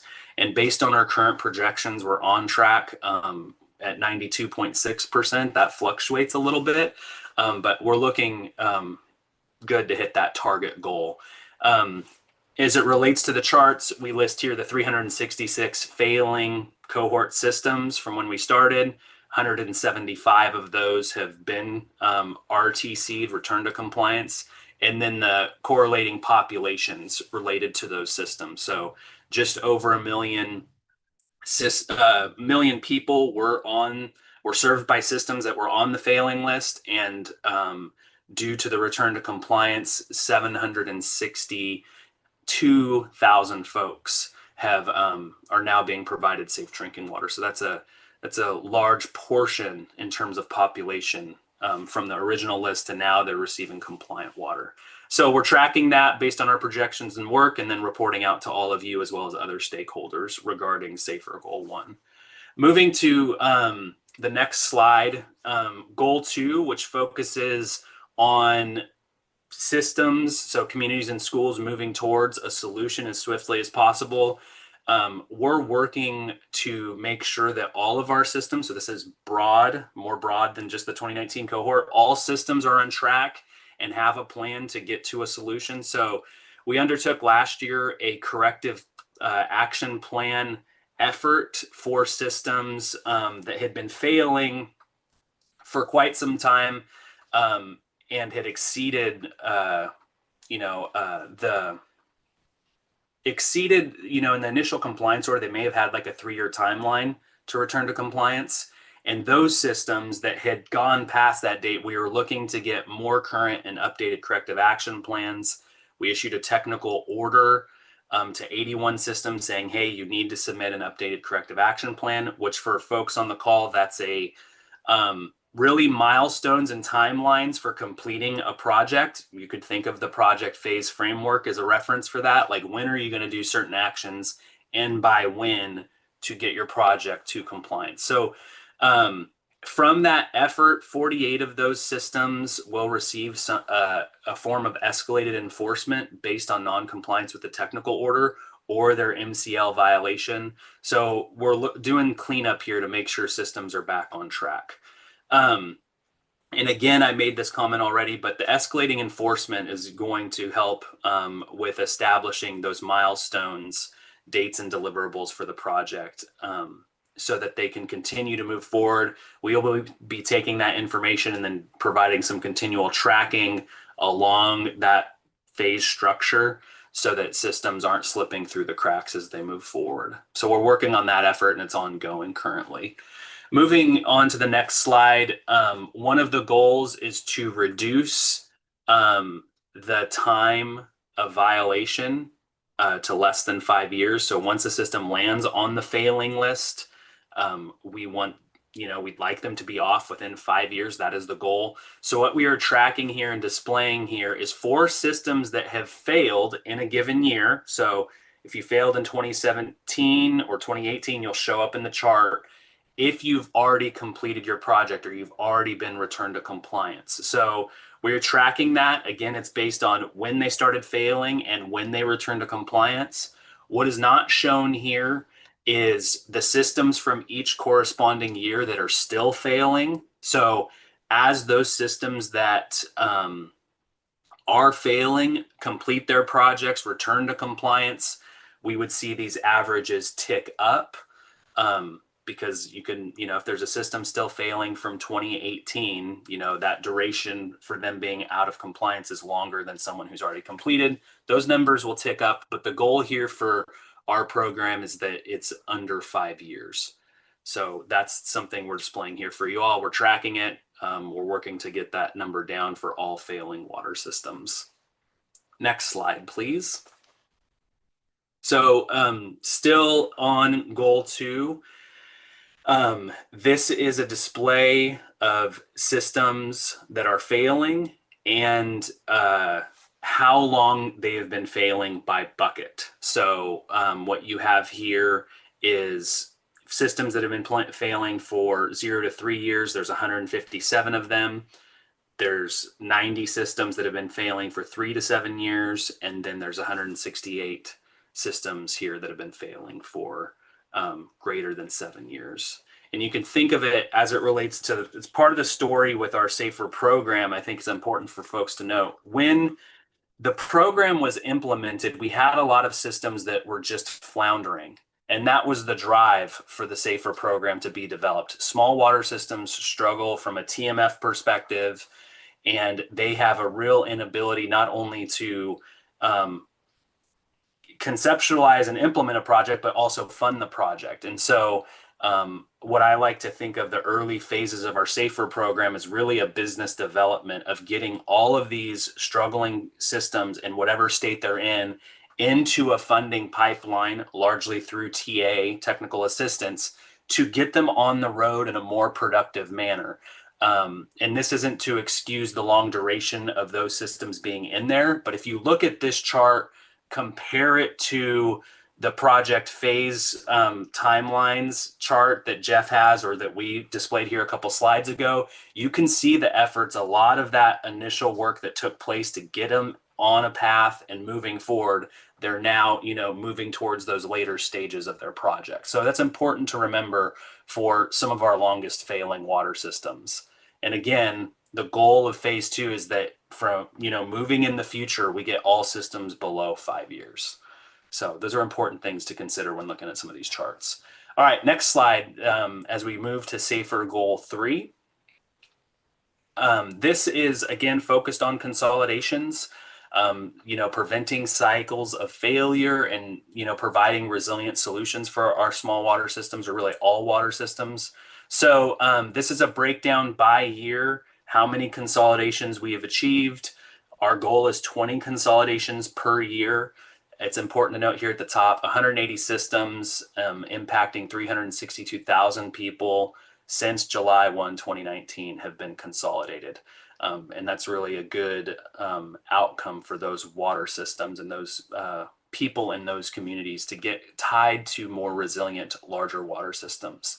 We also break it down by non-failing and failing status. So your system may have been at risk or less at risk. You know, there's categories there, but we group them all into non-failing, and then of course failing systems that meet our failing criteria. So we wanted to break it down there for you all to see. Okay, moving on, still on goal 3, but looking at it slightly differently related to consolidations.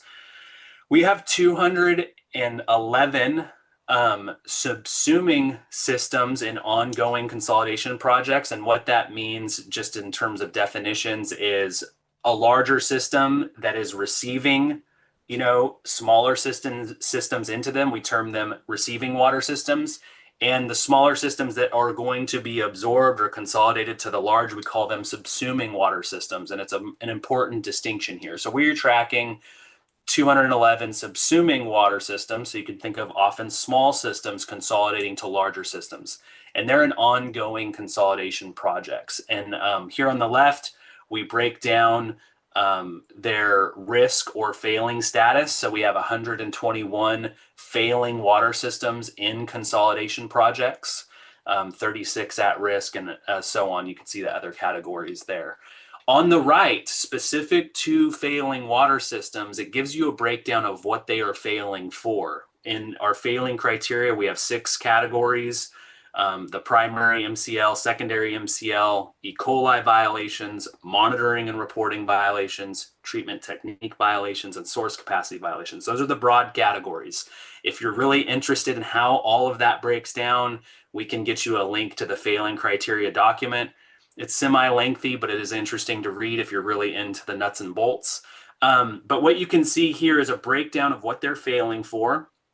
If you do the math, and it's asterisked at the bottom here, there are more violation criteria types than there are systems in the failing status for consolidation. So more than 122 systems. And that just means some of our systems are experiencing multiple subcategories of failing criteria. So they may have a primary MCL issue and a secondary MCL issue going on for that water system, or any combination of multiples. That does happen from time to time. So that is just to give you kind of a snapshot of what they may be failing for. Okay. From there, in our next slide, it opens the door for you all to ask questions and provide some commentary. So Alma, I'll hand it back to you. Thank you so much, Brian. And I'm looking to see if there's some hands raised. I do see Maureen. Go ahead.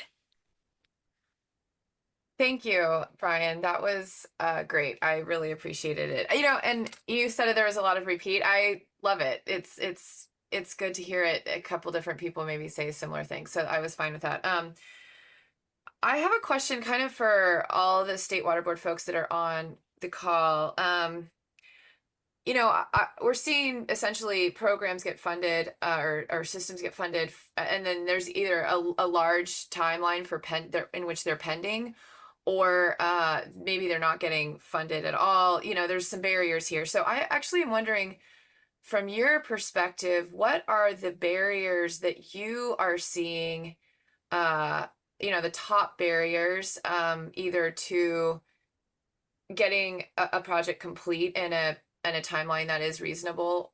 And then I think it would help me, you know, direct my focus and comments to understand, you know, I have ideas, sure, we all do, right? But I'm really curious, what are you seeing as areas of focus, specifically with regard to barriers for both timeline and also just not getting funding at all?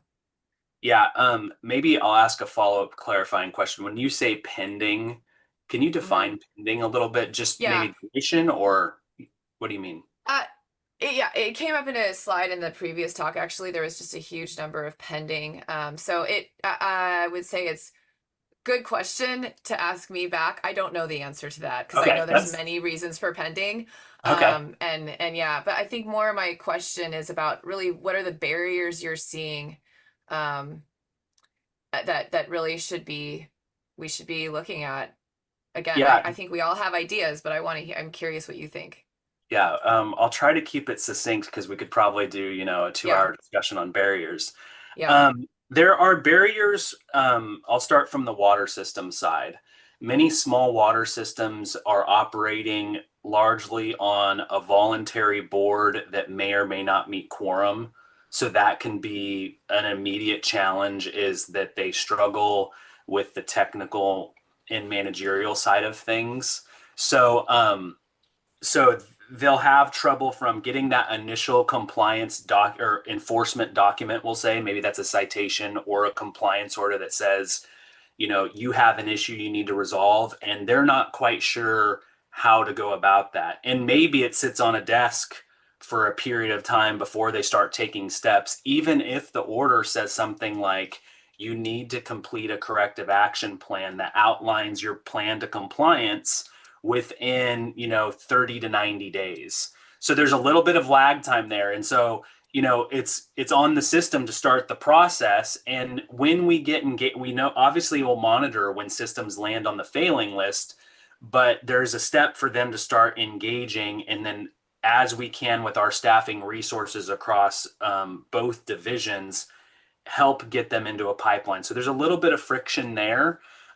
There's definitely friction if they don't have quorum. There's an immediate inability for them to take action for their own water system. So that is something that is a fundamental that we see. From that point, we look at, you know, TA bandwidth. So technical assistance providers, let's say we get them into a pipeline of funding, figuring out what TA providers, you know, have a skill set that matches what is needed, and if they have bandwidth to do so. So as you know, DFA, and I don't want to speak for them completely, but kind of broadly, is looking at prioritizing funding. They're having to make decisions based on, are they failing or are they not? Are they at risk or are they not? Is it emerging contaminant funding or is it not? So we're trying to find them the pipeline that fits where they can be funded. And then obviously if TA providers have a lot of work to do, we have to find a TA provider that can do that work. So that's some friction. I don't want to go on too long, but there's other issues around, you know, sometimes the project technically is pretty simple. We need to consolidate them and they're right adjacent to a large. Well, then there's a big, you know, challenge with what ends up being a challenge of getting a large system on board with the idea. We have many great large water systems, but they also have bureaucratic frameworks that they have to operate in. So we're working on a lot of soft skills, pulling bureaucratic levers to get those projects to move forward. For some of our standalone projects where they need a new source and treatment, we're looking at costs associated to that and the impact to those communities or schools.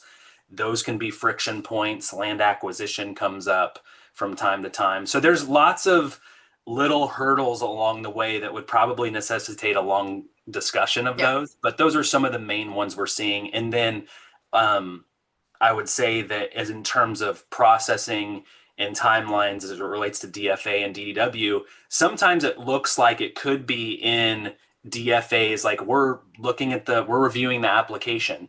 And what people often don't see is that when DFA is looking on that, like at the application, it's not a staff person who's staring at it going, okay, cool, this, you know, it's some version of complete. What they're looking at is going like, is what has been submitted correct and accurate? And where there are gaps in those submissions, they have to go back to the water system or TA providers to help close those gaps. So sometimes it may feel like you could talk to a water system and they say, oh, it's with the state. And it doesn't mean there's not something that's been identified or it's not moving. Sometimes it ping pongs back to them, or, you know, and so I think there's sometimes this feeling that it gets lost, and it's not lost. It's that there's these little issues we're constantly identifying and then working to get over those hurdles to keep the project moving. So I spoke a long time on that, but hopefully that gives you somewhat of a glimpse. I know it's not all encompassing. Thank you. Yeah, no problem. Thank you, Brian. I also see Timoteo, Adam, Jim, and Rosa. We'll go ahead and go with Timoteo. I had a question regarding the 20 consolidation projects per year. Those 20 are just basically funding agreements or consolidations between the two actual districts. And does this show any statistical information on where they occur the most, or are they just like basically like what area of California it occurs more? And then secondary, how many of those do they meet when the funding agreements happen within that window that year? Does it take uh less than 30 days, less than 90 days for the actual consolidation agreements to come in place? Or should it take all year discussions regarding consolidation? Yeah, so maybe we can jump back to, I think, slide 42. I want to make sure we're talking about the same slide. So here the target is 20 consolidations per year, and what is displayed on the screen is consolidations that were completed that year. So so that is the project. When a project is done and they're consolidated in that year, that is on the back of many previous years of work to get them to that place. So these again are completed. And if we jump to the next slide, where we talk about systems in process, we are tracking these systems in terms of like their like where they're at in the project phase steps. And they could be, from an early alternatives analysis phase where it's a high level engineering document that says, yeah, this water system, actually, they're fortunate. They have a few consolidation options, and here's what we think is the best option. Or it maybe is there's only one consolidation option, and we've identified that, and now we can move to the design phase, for example. So what this is displaying here is there's 122 of those failing systems in one of the steps of the process to get to a finished project. And then as it relates to where they located, we don't have it displayed here, but we definitely have all the locational information of these water systems accessible to us to see where they are. It will largely track with where you would see a bulk of the failing water system. So if in the Central Valley you see a large distribution of failing systems, which is the case, you're probably going to see a larger occurrence of consolidation projects because there's just more failing systems in that area. But I will say we're looking at consolidation we want to evaluate that alternative for any failing water system at any location in the state. So it's a priority for obviously the state board. And to add to my a third question, how many of you call them assuming and consuming districts or facility or districts or agencies, how many of the consuming agencies have had to consume one or more failing systems within the period of 10 years, depending on their geographical locations? My question is concerning is because I live in Kern and I live in Lamont. My public utilities district has consolidated with Aladobe. That was a 10-year process. And then we are currently in the process of consuming another failing district into the district to mitigate their issues regarding not being able to have clean water. Because my idea would be a holistic approach of just all smaller domestic wells that are within the boundaries of a larger public utilities district. They would automatically get consumed easier than if they would be done all as one instead of individually going every 10 years and consuming one when their systems fail. Yeah, I think you speak to a couple of things. I'm very familiar with those Lamont consolidations. Yeah, so the way the more some things I've experienced, and my experience is only limited to my exposure, right? Some of the challenges with approaching a project is we have to make sure it fits within our funding policies and priorities. So yeah, there is a focus on failing water systems and making sure those get funded. But when those projects are happening, we are looking at surrounding domestic wells and nearby areas to see if they could fit within the project. But there is some risk to that in as far as there when you need to start to broaden the scope of a project, that means there's more stakeholders involved and you need more buy-in. And one of the challenges specifically with consolidation is buy-in is already hard enough, some on both sides at times, and sometimes one and not the other. You see lots of different things, and the more buy-in you need, it means the duration of the project may take longer. So we look at, you know, we'll look at a project and see like proposed alignments. We'll consider are there domestic well connections or other communities right along the project that can easily connect in. We'll do some groundwork there. And then again, always through the lens of are they fundable? So we work to do that.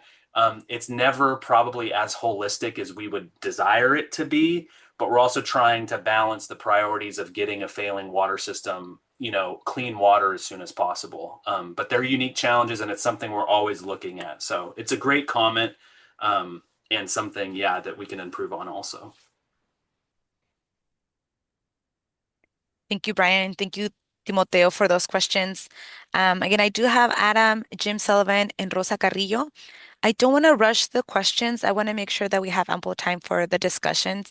But we also have the Executive Director of State Water Boards just joined us for a few remarks that he has for you all. So if it's okay, we're just going to pause the 3 remaining questions, have Eric Oppenheimer join us, and then we will turn to the questions. And again, I have on my list Adam, Jim, y Rosa Carrillo.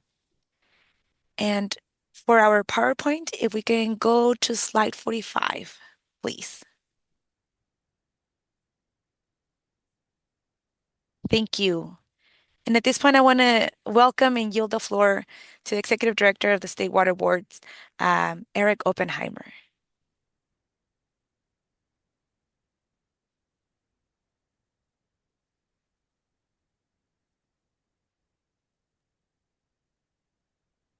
Can you all hear me or? Yeah, We can hear you well. Okay, sorry about that. I'm having a little bit of a technical difficulty. I'm not sure if yeah, I guess you can hear me, but you can't see me. Is that right? That's correct. I don't see a thing to open my camera, but that's okay. Yeah, so I'm sorry, a little I think miscommunication just on scheduling and stuff.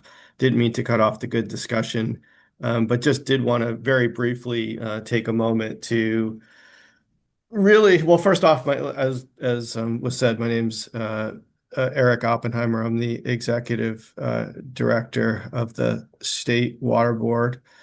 It's probably good you can't see me on camera because I'm about 10 years older than that picture that's showing up on the on the screen. But really just wanted to first and foremost take the opportunity to thank the advisory group, the members, both old and new. I know it's a big commitment. I know, there's no sort of compensation or anything for this, and you've got busy schedules and you're volunteering your time. But your participation is very much appreciated, very valued by the State Water Board, and really just very important to the SAFER program. I think California, maybe, I think it was the first and maybe the only state in the nation to adopt the human right to water as law. And, from where I sit, I feel like SAFER is a really critical program in realizing that goal. We're not there yet. But SAFER has just been a very successful and important tool there. It's a program that personally to me is very important, and just to the State Water Board overall. It really is a public health program. It's also a racial equity program. It has been, as I've said, quite successful, but there's still a lot of work to do. We have a great team here at the State Board, very passionate, very talented group of scientists, engineers, communications specialists, public engagement specialists. Couldn't ask or think of a better group of people to move this program along. But your participation as a SAFER advisory group pluses up and completes our skill set. I think you all bring both professional and lived experience that we all don't have, and getting your feedback and your input into how we manage the program and how we build it out and build on the successes that we've had so far is just very important. So again, wanted to just really just jump on the call quickly to thank you. A couple of accomplishments I do always like to note because I think they're important. Since this program began, we have brought over 320 failing water systems back into compliance. Those 320 systems served roughly 3.3 million people. However, it's a complicated challenge because systems, we help systems get back into compliance through funding and through technical assistance and through our own skills that we help with. But systems also come on the list. They come off, they come on, new systems come on. And so the calculation of how things improve over time becomes a little bit tricky. But since the program began, in 2019, we can say that there's over 1 million Californians who have safe drinking water, more Californians who have safe drinking water now than had it in 2019. And I do think that is an accomplishment worth celebrating. We've also completed about 180 consolidations that was the result of some of those achievements. Some of those failing systems coming back into compliance was, of course, in part a result of those 180 consolidations. Those actually benefited about 362,000 people. And we're currently working on about 200 additional consolidations. We've also allocated and provided approximately $1.8 billion for drinking water projects in small disadvantaged communities. That's a combination of funding, including the $130 million a year that's dedicated to the SAFER program, but we've leveraged other funding sources, and that is a big and important investment in disadvantaged communities. And so, again, I think the program has just been very successful, but that's not to say like we're done. By no means is the mission accomplished. There is a huge amount of work to do. As of today, there are still 409 water systems that are on our failing list. Those 409 systems serve about 603,000 people.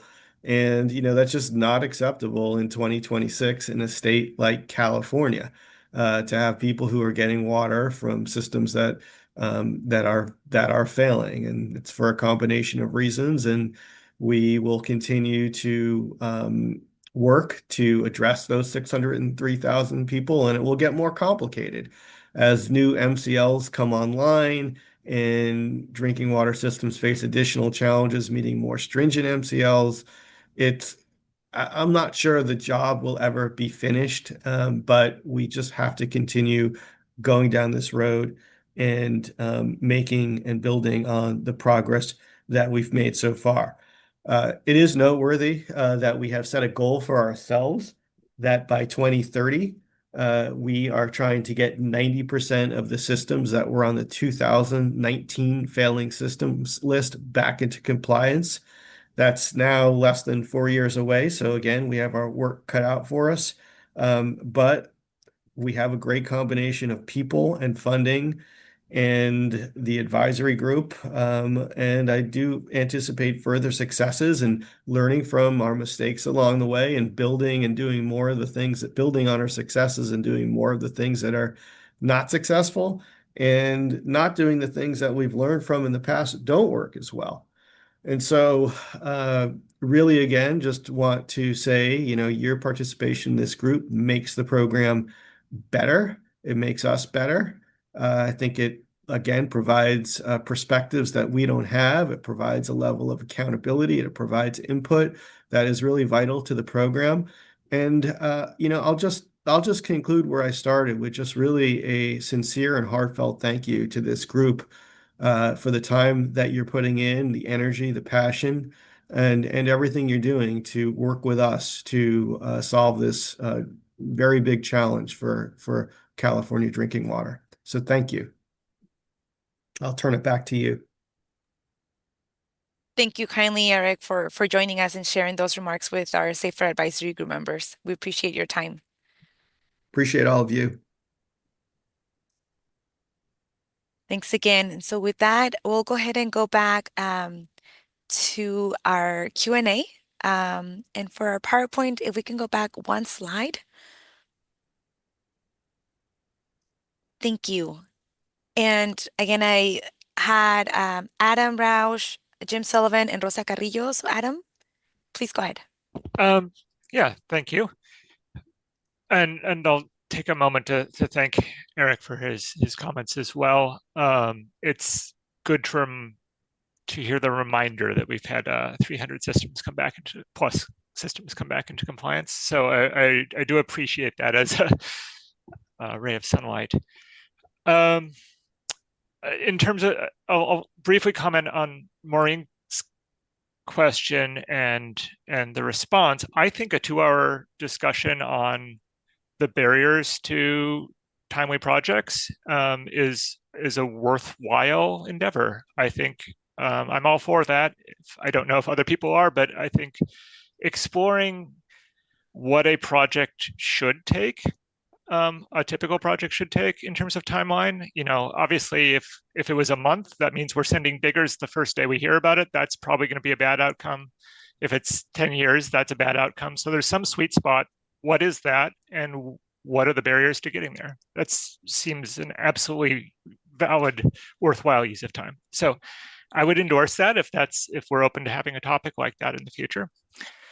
In terms of Brian's presentation, I wanted to sort of reference that I really appreciate the idea of the goal of reconciling the maybe 10-phase paradigm that you're presenting with the 7-phase paradigm that Jeff presented. I think that's really useful to get everyone speaking the same language.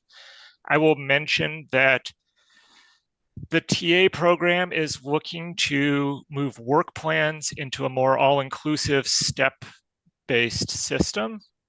If that can be made to be on the same page also, and everyone's talking the same language, I think there's value in that if those steps can align with the same phases. That's another way that we can all end up talking the same language. In terms of CAPS being responsible,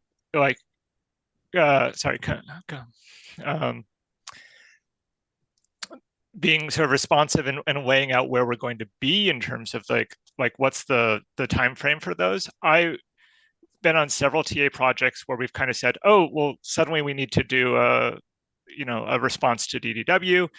Can we do that? Is that compatible with our current work plan scope as a TA provider, because they don't have the capacity to do it? Some cases it's been yes, some cases it's been we can do it, but we have to amend the work plan. Some cases we're not going to be able to do it.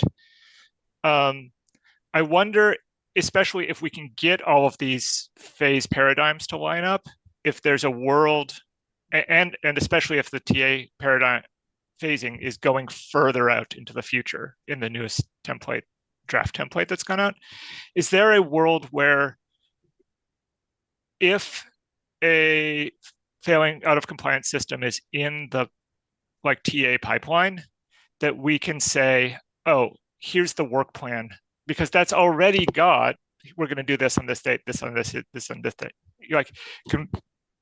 Can we marry those so we're not suddenly producing a separate document or something like that, or that an existing TA work plan that's active can stand in for that sort of CAP response?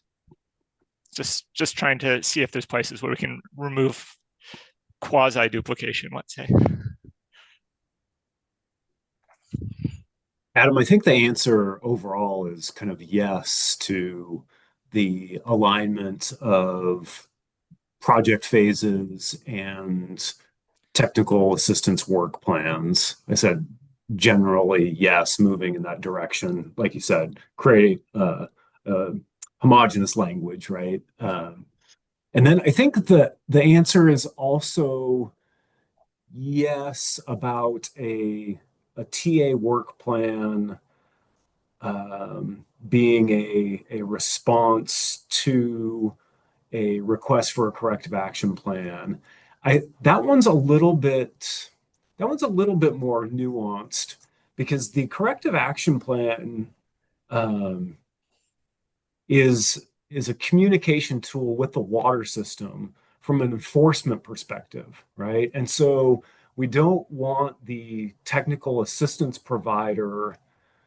It's not an enforcement communication with the technical assistance provider, right? It is with the water system. And so I get that you cannot untangle it and that the technical assistance provider is providing capacity for the water system, right? And so that's why I say it's nuanced. And from your expression, I think you understand what I'm getting at is like, we need to maintain a kind of almost a direct connection from an enforcement perspective from State Water Board to the water system.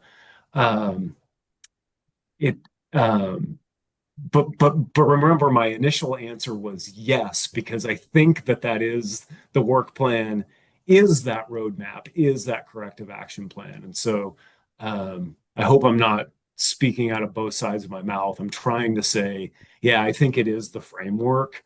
Um, but submitting it as the corrective action plan, maybe that does work if it's a kind of a dual submission from the water system and the technical assistance provider back to the DPW field operations. Or maybe there's a world where we have a version of the work plan that is publicly available, and then the system can choose to submit that as their corrective action plan. So therefore, it's the response from them. Yeah. And if we, I think that's exactly right, Adam. And I think if we look a little bit into the future as new violations occur and there's newly failing systems, we would be doing this effort from the outset, right? And so the corrective action plan theoretically or hopefully will be created between the water system with the help of the technical assistance provider and would just be submitted up front. Right now, we're playing catch up, right? Like we're trying to do these things as projects are already, years underway, et cetera. So, thank you. Yeah, thanks, Adam. Thank you, Adam, and thank you, Chad. I also have Jim Sullivan and then Rosa Carrillo. Yeah, thanks, y'all. Yeah, and so many questions, I guess, but I'll limit it to thanks, Brian and Chad, for adding that to what Adam was asking. And my question is, so my community in Mendocino is in the very, very first phases of feasibility study, looking at our water situation, and Adam's providing the TA assistance for us. And so myself and others are kind of the boots on the ground for our community on just introducing the concepts of what a community water system could be. And I'm finding that, the first thing that comes up in conversation is, what is the cost going to be to me? And I know that, you've had successes with consolidations here in the state. And I was wondering if there's a metric that you all have done that looks at the cost to consumers, maybe consolidation and post consolidation, and I realize that's a hard one to generalize, given the various situations, individual situations, and technical, managerial, financial situations that you all are dealing with. But I think it would be helpful for me as just a citizen introducing this to the folks that I talk to in my community, and I just wonder if that's something that is available. We don't have that type of analysis readily available. We can look at individual projects, but there is a challenge, I think, in that communication, which is how do you communicate in the consolidation worlds that we've completed? How do you communicate their rate has been $20 a month versus it's going to be $70 a month, which sounds impossible for many community members. So what I've tried to do in my public meetings, and it's something that I think is worthwhile, is to create the perspective of what it should be, as it relates to sustainability and reliability and good water quality, which is a different conversation. So for example, in a recent consolidation meeting I've been a part of, we had kind of two alternatives to discuss in this specific scenario. A system that has, distribution system infrastructure that is well past its useful life. It's, 60 plus years old. They're operating on one well that had a major failure that caused a prolonged outage. So now we're looking at least a new well, maybe more. And so I try to, in that framework, contextualize, okay, if we want to stay on our own and we're about 100 connections, a new well is running, $1.5 million or more. You need two of those. You need X amount of distribution system, which equates to this amount of capital cost, and try to frame it up in a way that can be somewhat comparative to a realistic scenario as opposed to an unrealistic position of, keep paying your $20 a month with a really failing water system. In your scenario, Jim, where it's domestic wells, I think it gets even a little more complicated because we've seen in this scenario where, my neighbor says, oh, my well is new and great and it produces enough, and maybe I don't even care about the water quality. Which is an unfortunate position when you're looking to get cohesion when other community members do care about the water quality or maybe are experiencing their own domestic well outage. And so that one's a little bit harder. I maybe will defer over to Chad for some of his ideas and experiences in this space because it's a real challenge. Yeah, it is. Communication.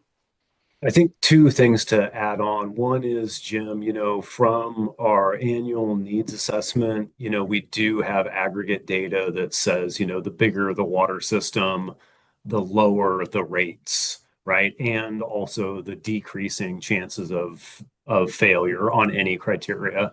So at a big picture, I think, and certainly for this group, that makes sense in a community meeting or speaking about a specific project, maybe less important, right? I do think there's a few, well, I think you and Adam are doing a good job on, I was going to say there's a couple case studies that have actually taken a situation not unlike what you're dealing with there and and have completed. And so a case study may be able to be used. And we've had some success,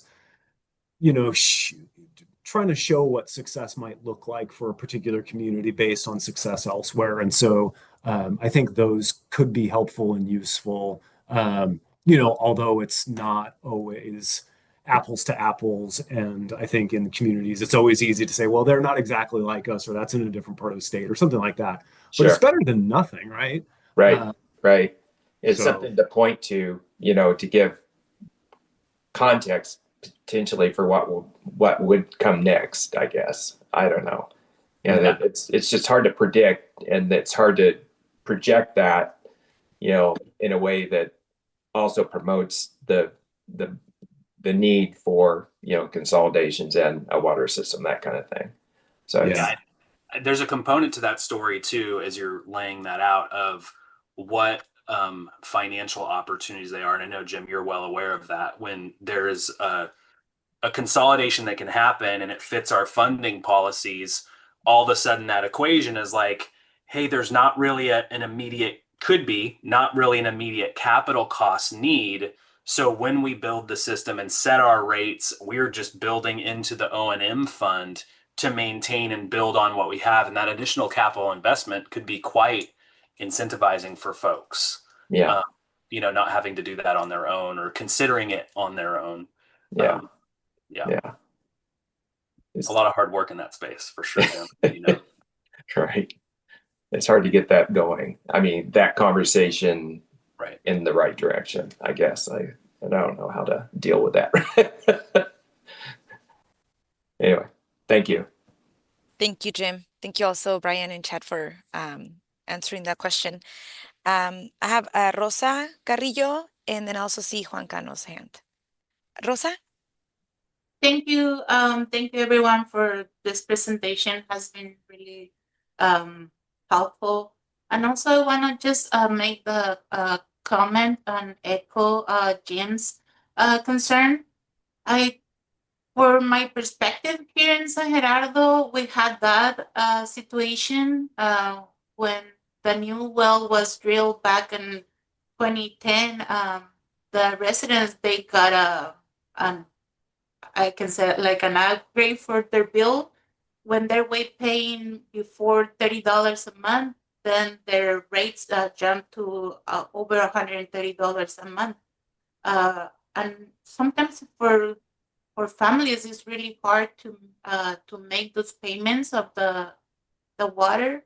But it's where it's really important to have the communities engaged in the process. And I'm really hopeful right now that to see so many systems being now in compliance and people having clean water. But in order for the long-term solutions to work, we have to be also involved in the process, the communities, the people that has been affected.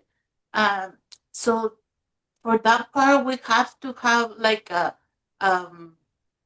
budget so the TA providers, they can have people to go to these communities and engage with them and talk one-on-one to see what is their situation, because no one it's or no not all the communities have the same capacities. No all the people have the same capacity to pay a rate for 130 or $72 a month.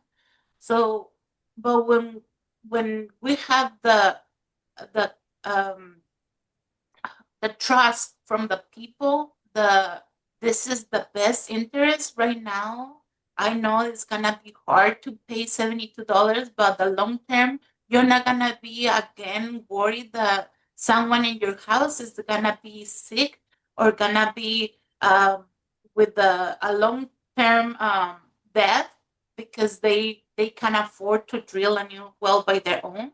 So it's the reason why we have to continue being engaged in the process and also to work together with the agencies like the water board and the programs that are being built to help the communities. But I believe in our communities we are ready to work together, not just to listen and to be waiting for a solution. We are ready to work to accomplish this solution and until everyone in California have a clean water and we don't have to be putting aside money to mitigate these problems. So that's all I wanted to say. And again, thank you for this work that has been everyone in this program is doing. Thank you. Thank you, Rosa, for those remarks. I also see a comment by Angela that she agrees and seconds your comments. Juan Cano, and then also see Adam's hand. Juan, go ahead. All right, thank you guys. Yeah, I just wanted a second and third what Adam and Marlene were saying regarding, hey, it'd be great to have a conversation with you all, discussion regarding project obstacles and issues that we deal with. I think it'd be great for us to hear an in-depth conversation from the state side and perspective on their end on what project obstacles are, and then for us to provide our feedback. And then maybe even discuss, what project success means to us as TA providers and system, water system like owners and operators and things of that nature as well. So just I thought that was a great idea, and if we do something like that, I'd be interested in participating. Thanks, appreciate it. Thank you, Juan. I'm definitely noting those suggestions. And Adam? Yeah, I'm sort of hearing some things from Jim and Brian and then Rosa that got my wheels turning again. So thanks for letting me ask a second follow-up here. But I think there's, in terms of the rate increases and affordability question, there's really two separate things going on there. One is, the apparent rise, the apparent increase, I'll say, between a consolidated system versus my individual well or something like that. And I wonder if in engineering consulting, the do nothing alternative sometimes gets a bad reputation as just being an easy way out. But if that was common in these cases, along with a rigorous life cycle as part of the cost estimation, then there could be this, you would be able to see and demonstrate, we would have an independent report that says, hey, if we just proceed along the path we're going, this is the financial cost of that going forward. And now you can say that, yes, you're paying $30 now a month, but you're going to be paying $110 on any of these pathways in the future, if, because of the actual costs that are coming. So I wonder if there's a way for that sort of do nothing alternative to fill that purpose and help make that case. And once we get there, then I think that's one half of the question, right? Is sometimes the current situation isn't as good as it looks like it is to the person who's paying the bill right now. Once we get to the reality of all of your paths forward are more expensive than your current situation, then I think there's a question of what if all of the paths forward aren't affordable given the finances of the community? What does human right to water look like in that scenario? And we have 3 or 4 projects where we're assisting with rate on an ongoing basis. I don't remember. One of those was 3 and 4, and one of them was the other. But is that how big is that an option? What is the water board's sort of commitment, willingness to engage on that kind of an approach as a solution when none of the paths forward are affordable for the people? Thanks. Adam, I'll speak to the first kind of question or two, which is the using the kind of do nothing analysis as as an actual like usable piece of data, right? As thinking that the do nothing actually isn't do nothing. It's like it's actually like to continue to continue the current level of service. There's actually additional investment and improvements that need to be done. So I think that is something, and I think you and Brian both talked about that. It's like the current kind of state of affairs, like the real do nothing, like let the system tank into oblivion, right? And then the second, which is what we're talking about here, which is actually the real kind of do nothing, which is like investment to maintain the status quo, right? And then the third, which is improve folks' lives, right, through safe drinking water. So I think that you make a great point there. And then I'm looking at our participant list here to see if Kristen Abhold is on to talk about affordability, because you make another great point, Adam, which is in many systems, in the state, the circumstances of the certain community as far as geographical proximity to others, making a physical consolidation, not unreasonable or not feasible. And then, maybe the contaminant or contaminants, that the community experiences, making treatment, the reality. It's sidestepping your question a little bit, and so I'm hoping somebody will come and want to talk more about that set of scenario or about that scenario. But the thing that I think about is then, how do we? I think what sustainability looks like for those communities, are how do we actually end up grouping those communities together in a managerial way, or even a financial and managerial way? Can we, if we could, group enough of those systems together without physical connections, is there a reality that is affordable for folks? And so I think that for safer and for drinking water in California for small communities, I think that is our frontier. That is our next frontier, is how do we group communities together, not based on physical proximity, or at least not ability to connect folks up, and find economies of scale that way. So again, not trying to sidestep, but I think that's a frontier we're still exploring. Thank you, Chad. I was also looking through the participants list. I don't think Kristen is joining us today, but this also can be an action item that I Sure. take back and share with staff to bring back to the group. And thank you, Adam, also for that excellent question. I also see Tequita. Yeah. I'm going to kind of like piggyback, because you and I were talking about this yesterday in regards to like rates and whatnot in regards to geographical distance, because I live in Pixley, and not even, well, I guess 15 miles away, there's Early Mart, and their rates and whatnot are different from where we live, as in regards to water rates and quality of water and whatnot. And I find that very interesting. I won't, and a little disturbing. But Alma and I were talking about this. Is there some way to kind of find out? Um, because it can't. I mean, I can't. I know it can be that the water could be have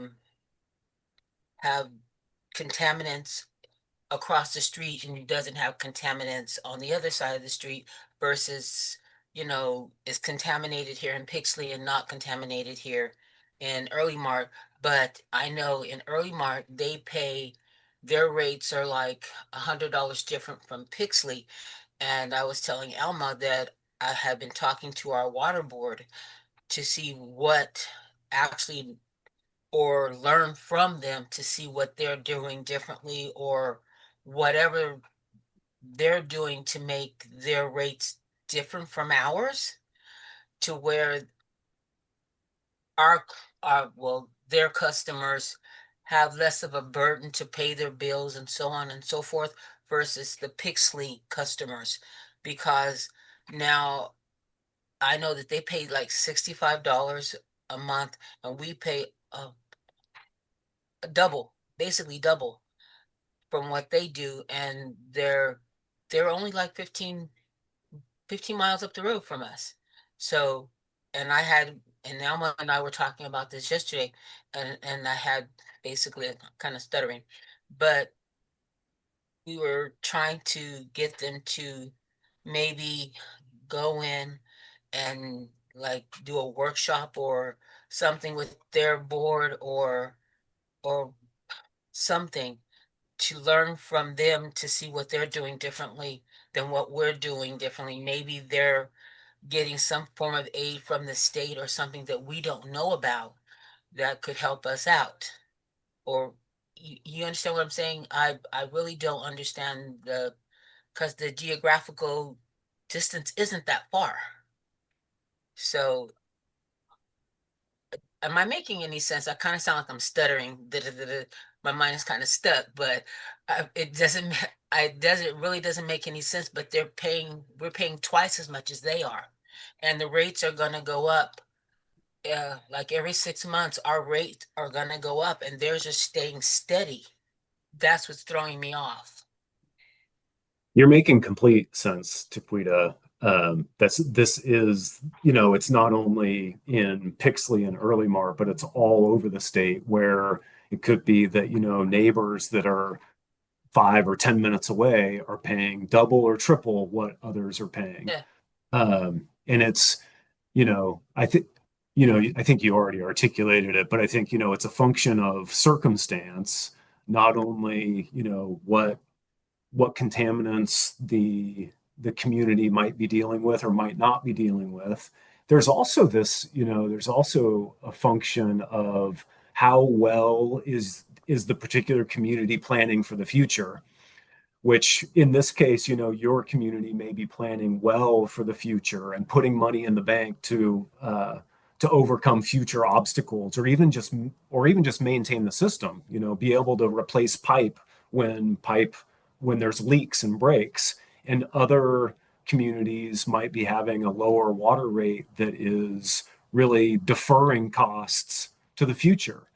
Um, and since there isn't, a universal way that water rates are that circumstances are the same and that water rates are then constructed to meet the needs of the communities, it results in what you're saying, which is sometimes wildly different water rates for what on the surface of it seems like it should be similar circumstances, similar rates, et cetera. So I guess what I'm saying is what you are saying is resonates with me, and it is what we see, you know, I won't say all over the state, but in many, many, many parts of the state, we see similar circumstances. And if I wasn't articulate, it's about the fragmented infrastructure. It's about that there's 3,000 community water systems all across the state, each in a different circumstance. And maybe for good reasons, maybe for bad reasons. And I do, yeah, Taquita, I'm sorry I was like overly explaining there. I think you made this excellent point of can communities share their circumstances and how they're meeting challenges with their neighbors, right? I think that's an excellent suggestion. Yeah, that's what I was Yeah. basically trying to get across, and I had mentioned it to them before. Some people are not forthcoming for whatever the reason is, and sometimes I think it's shady business going on at times, because when you're not apt to share, then you always think that there's something not quite right about what someone is doing, because if it's above board, why not share with the next person to make their plight a little easier and then go on? It's kind of like paying it forward and whatnot. That's where I'm at, because one community should be willing to help the next community to help their infrastructure and their community to grow and to thrive, to help your neighbor. But when asked, and the same thing with our water board, when they're asked to do something, they're reluctant to do it. It just boggles my mind, because if there's a way to bring down cost and to correct something that's wrong, it seemed like you'd be like, yeah, let's go and talk to so and such and such, and let's see what they're doing and see if we can implement it to help our situation. And they're very reluctant. It truly boggles my mind, because why wouldn't you, if whatever they're doing could help turn around your situation? Right. I don't understand that. Yeah, agree. It seems like transparency is Yes. a fickle thing sometimes. So Thank you, Taquita, for raising that question. And thank you also, chat. I also see one more hand, Wajiha. And just real quick, I want to make a time check. It is 11:52. And we'll have also a couple slides for Safer Advisory Member announcements, and then we'll go into public comment. Wajika, go ahead. Yeah, I just wanted to, and this is really interesting conversation. Thank you, Takita, for bringing that point. And I agree with what Chad was explaining. So just to give an example from Eastern's perspective, we have a city here, it's city of Paris. It's connected to our system, but a small portion of that city was not connected to our system. And that portion, I would say, were not even receiving their water bills. They were not getting adequate service. And so we recently kind of consolidated. So now that system is is connected to our system. They are getting bills. Obviously, the bills is a pain point because previously they're not receiving that, but the quality of service that they're receiving now is much more better. So yes, within certain geography, even like within the same city, you will experience different things, and that could be one explanation of why you see lower rates in some parts, because they're not doing upkeep, they're not doing anything in terms of making sure that their system is adequately administered. So I think just wanted to share that story with the group, and agree with what Chad was saying. Thank you. Thank you, Wajika. I appreciate that. And Maureen, I see your hand. Yeah, I know we're at the end, so I'll go quick. It's actually kind of a detour of a question completely. One, I love this conversation, and my question, which can maybe be answered in the next session, is is the state is there funding available? I mean, right, for these kinds of things to help soften the costs, is that an item that can be worked into some of the safer grants that people would apply for, is just a certain number of years to soften the cost to folks that are maybe consolidating, especially if they were on a domestic well, and they're not used to any of that. So that's for maybe another time or another discussion. But so big picture question here, I'm trying to understand. We have it sounds like there's a quarterly meeting, so there's 4 meetings, and then it sounds like there's one more kind of before a funding kind of maybe June-ish, I'm gathering. Okay, so 5 meetings total. We're doing one right now, so that leaves 4 more meetings. Is there space for I guess we're having open discussion now, but I know we're also heading the end of our time. Is there space in these next 4 sessions for open discussion, for yeah, open discussion? I guess it's hard because I know we all need to be given information and sort of trained on safer stuff. And then there's time for questions after that presentation, and just wondering if there is time for some open discussion, if that's part of this experience being in the advisory group. That's a great question, Maureen. And so for the Safer Advisory Group, we do have 4 quarterly advisory group meetings. I do want to make sure that we're working with our colleagues in DFA and DDW to ensure that the FEP, the Fund Expenditure Plan process, that we're following that timeline to best engage the Safer Advisory Group members. I haven't been able to give you all like a mapped out calendar because I'm also waiting to see what is the best timeline, or depending on where the Fund Expenditure Plan is. So I should have an answer for you all relatively soon to plan ahead. But we can also carve some time around discussion, especially if this is something that's of interest to the Safer Advisory Group members.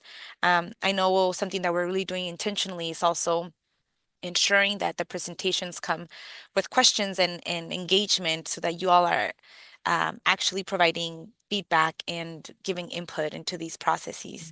But I am taking notes on the recommendations and suggestions mentioned by you and the other advisory group members. I will be following up also like with a survey for everyone to share some additional input or feedback also on what our time together could look like. And that would be best also just valuable for you all. So I appreciate also Great. that Yeah, suggestion. Great, thanks. I mean, the topic for discussion could really just be endless. It's many things. So, not just rates, but that would anyway. Yeah, and Thank you. absolutely. And one thing I just want to continue to highlight is that you all have access to each other as long as we don't meet quorum following the Bagley-Keene Act. and I want to make sure also that that's something that folks ensure have access to, because there is a wealth of information in this group. So I just want to also remind you all of each other has their contact information. Thanks. Thank you, Oh, Maureen. I am going to be changing my phone number. So what you see on the piece of paper, I'm sorry, it needs to change. I can tell people why. It's a weird story, but anyway, so don't use that number, but you can use the general. Alma, I can give you the number of people can use in the meantime. Absolutely. You actually have Yeah. also an email that we're going to update. So I'll likely be sending like an updated Okay. contact sheet soon. Great. So no worries. Thank Okay. you. Perfect. Thank you.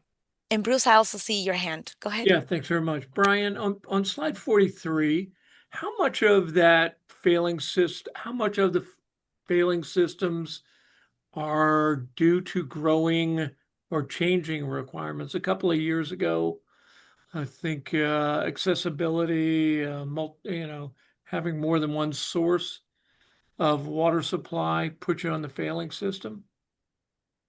I don't have that information readily available, but Perfect. I was hoping you didn't, so we could do it at the next meeting.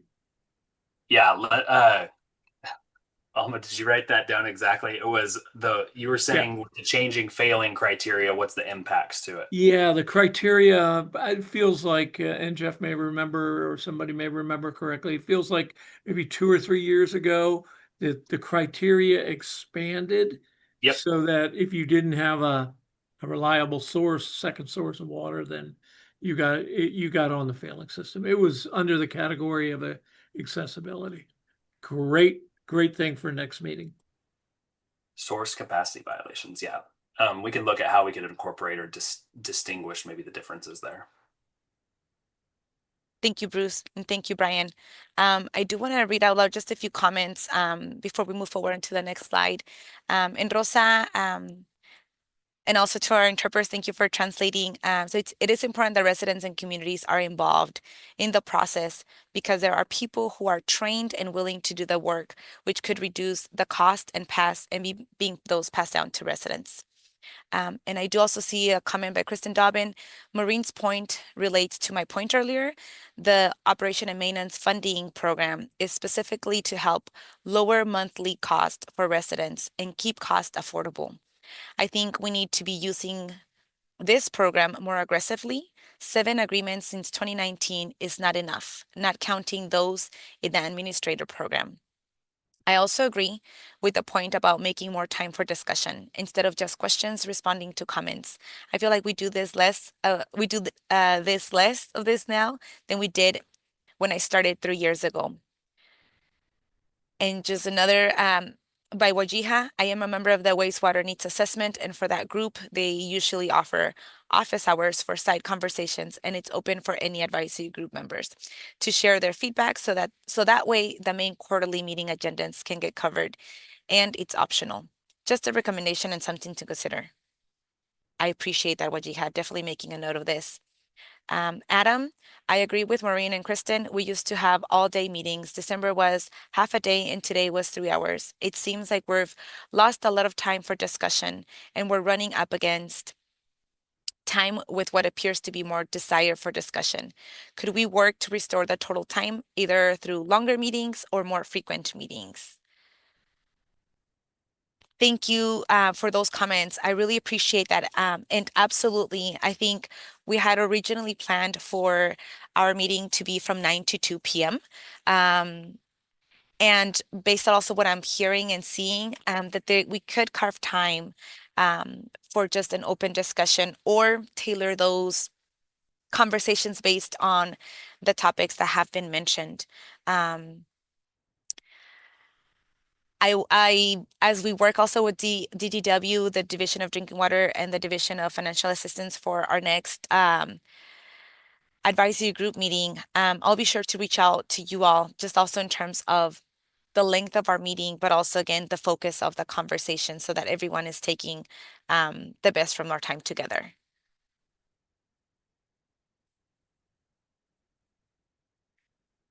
And I'm looking to see if there's any additional hands. I do see Maureen, and I want to make sure this has been a great engagement, and I don't want to take away from that. So I see Maureen's hand. Yeah, this should be very quick. It's really just even discussing topics in which you are looking for feedback. You know, I would want to make sure that our you know, our comments to you, our suggestions, that it's really relevant to what is actually needed and what's going on right now in the fund expenditure plan, so that you know, it's useful to everyone. And also, you know, there's yeah. Anyway, I'll leave it at that. Thanks. No, this is excellent. I really appreciate it. I think we've also brainstormed some ideas of having, I know there's the aspect of having more frequent meetings. And again, as long as we meet quorum, we have to make sure we publicize and give enough time to the public to know that there will be a conversation among SAFER advisory group members. There could be smaller conversations that take place. And again, if we don't meet quorum and we're following the Bagley Keene, that can also happen. And maybe there's something like that we do before our next SAFER advisory group meeting, where we do meet quorum and are able to bring more of this discussions and conversations to the public or in the public facing. And I also see Bruce's hand. Yeah, June 11th is our next meeting, is that correct? It's not scheduled yet. I'm following up with our colleagues in the Division of Financial Assistance to double check on the timeline for the fund expenditure plan. And again, we just make sure that the draft fund expenditure plan is ready to truly engage you all in that conversation. So I'll be following up hopefully within the next week or two with a date that we can pin in the calendar. I'm also looking to see if we can have this meeting in person. And again, just to give you all ample time to plan ahead for those that could join in person. Thank you. If there's no more questions on this, we'll go ahead and go to the next slide. 2 more slides, actually, 1 more. And again, that was just a reminder for folks to check your interpretation icon and ensure that you've selected a language so that our public that's listening to the webcast is able to hear your comments and your questions as we go to the next section. And next slide. Thank you. So this also is a space where I'm in a section for the SAFER advisory group members to share any announcements, any work that's happening in your community for the rest of the advisory group members and the public to learn about. And if we can go to the next slide. And so for this, I will open it up to the SAFER advisory group members. If you could share a project or an event that may be happening in your community, timeline, date, what's the purpose objective, and the next steps. And we'll also ask you to briefly share that information so that we can also allow for other advisory group members to share any updates that they would like to share with everyone. And I'll look to see if there's any hands. There might be also questions that came up after some of that amazing discussion. So by all means, this is a time for you.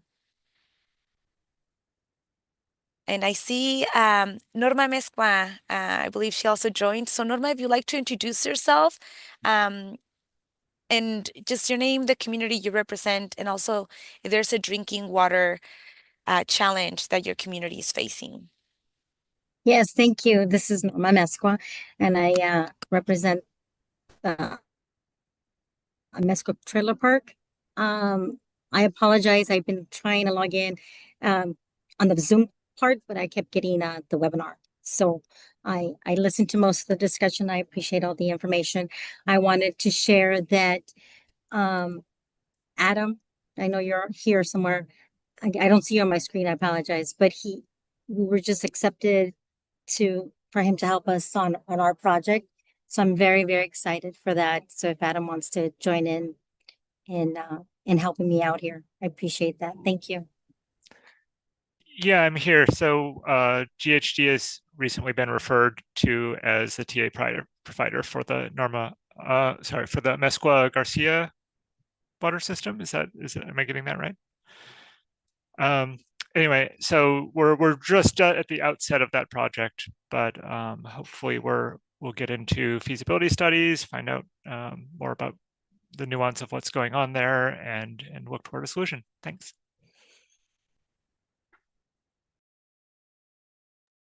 Thank you, Norma. And that's exciting news. Thank you, Adam. I also see Irene Cacho and followed by Angela Islas. Irene, go ahead. Okay, so I just wanted to share with everyone that it was a wonderful meeting. We appreciate all the hard work that goes into all of these meetings. And then just sharing, so I am a community health worker here in my community of Lee Grande and throughout Merced County. And we do a lot of work. And I'm very excited. For a very long time, I've tried to bring back a health fair to our community where all the resources we be brought back to our underserved community of Lee Grande. So it's kind of just something that we're having first in Lee Grande Health and Healing Spring Fair. So we're going to bring back resources to our communities on air quality, water quality, and just always advocating for our underserved communities. And I know that Takita had mentioned it's very difficult, but I see long-term communities more education in our communities, and then also our communities. If we're looking long term, we really need to educate our communities on how we're going to empower our communities within our communities. If we're looking at funding and those sort of things. So I'm just, very excited about the work that's being done and the projects, and then also just inviting any other resources that would like to attend our health fair. It's going to be on April 18th in the community of Lee Grande. And so, yeah, I just wanted to share that. Thank you, everyone. Thank you, Irene. Thank you for the great work happening in Lee Grande. And I see Angela Islas.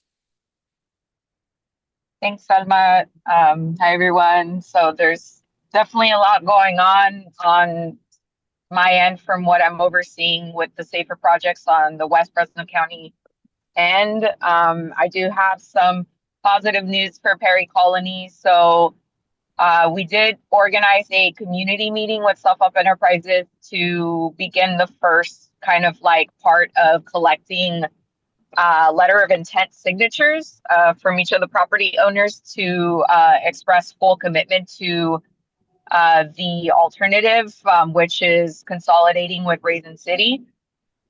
We did get quite a big amount of signatures on our first day, which was really exciting because that really shows that the community is really wanting to commit and wanting to move the project forward to consolidation. And so I think the next couple of weeks, I'll be working with the community leader to maybe host some pop-up events at a local church, which we are also very grateful that we got to connect with a local pastor within the community to allow us to use their facilities to just do the pop-ups and be able to collect the remaining signatures of property owners that will show commitment to the to supporting the project. So yeah, I think from the last conversation I had with y'all, we were very worried about what commitment would look like. But just seeing the positive turnout and future opportunities for like property owners to commit, we're very excited about that relationship building. And then keeping that relationship building moving forward as we see the property owners show commitment. So that's for Perry Colony. I did want to announce for the city of San Joaquin. There's been a lot of media coverage on that community because of some of the high manganese that community is still visibly seeing.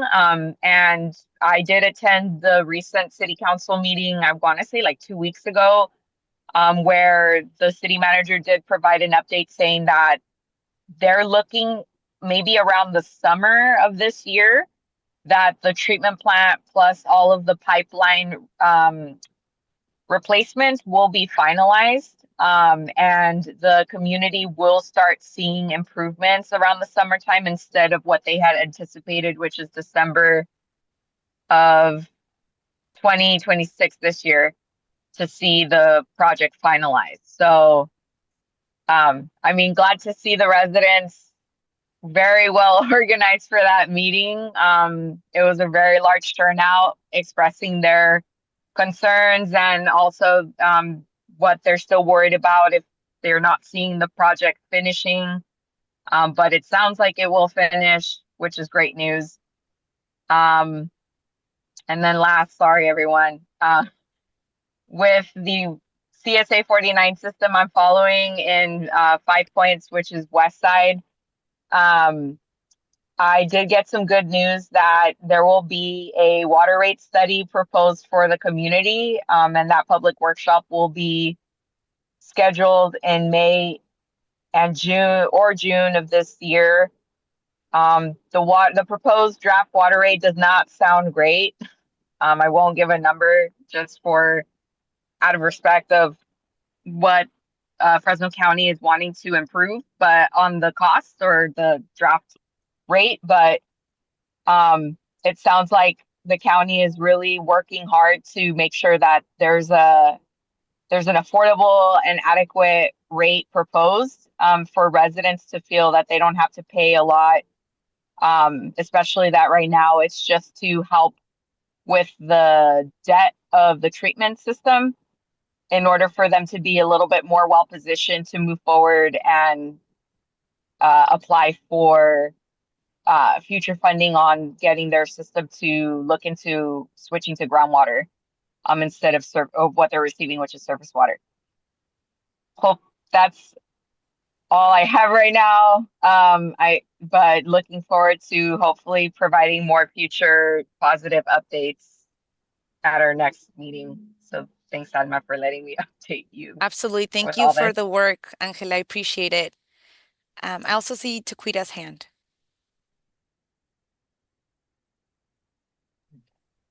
I'm on the Leadership Council Advisory Board, and we're having actually 2 meetings, but one is today at 5 if interested.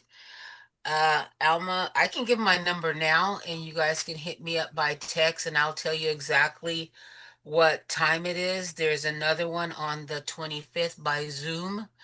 And if you're interested in that one, you could let me know when it's a little closer to the 25th, and I will forward that information to you, and you can join by Zoom. I'm on a lot of different committees, that deals with water pollution, land pollution, and air pollution, and the things just come up, and sometimes it's by Zoom, sometimes in person. And if you're interested in joining, I would greatly appreciate the support, because it's not just it's not just for Pixley, it's for all the little rural communities around here. And so when we have meetings, they come up on my phone, and like I said, it's either by Zoom or in person, and they usually give me like a week's time, and I will shoot you guys the information, and then when you have it, then it can come up on your phone by itself. But if you're interested, you can either take my phone number now, or Alma can give you my phone number. I really don't mind. I'll blurt it out now, but I can be sure to share with the team, Taquida. Yeah, I can follow I up with an appreciate email. that. So, but yeah, I'm on a lot of different committees that I'm really passionate about, that deals with just improving the infrastructure, especially of the rural communities, because we don't have a voice. We're overlooked a lot. And I want us to have a voice. It's kind of like the squeaky wheel gets the oil, and we're forgotten about because we are small. And the leadership committee gives us that voice, and the more voices we have, the louder we are. So if interested, talk to Alma, and I will give you guys all the information. Thank you, Taquida. I'll be sure to follow up via email so everyone has also your contact info right after this meeting. Thank you. If there's no other announcements or comments from the Safer Advisory Group members, looking at additional hands, see none. We can go ahead and go to the next slide.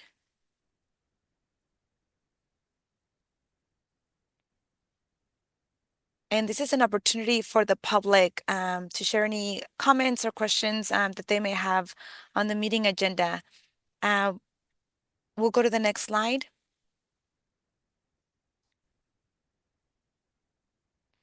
And so I'm going to check to see if there's any in-person public comments, or checking also our Safer inbox to see if there are any comments there. There's none in our inbox, just checking to see if there's any in person.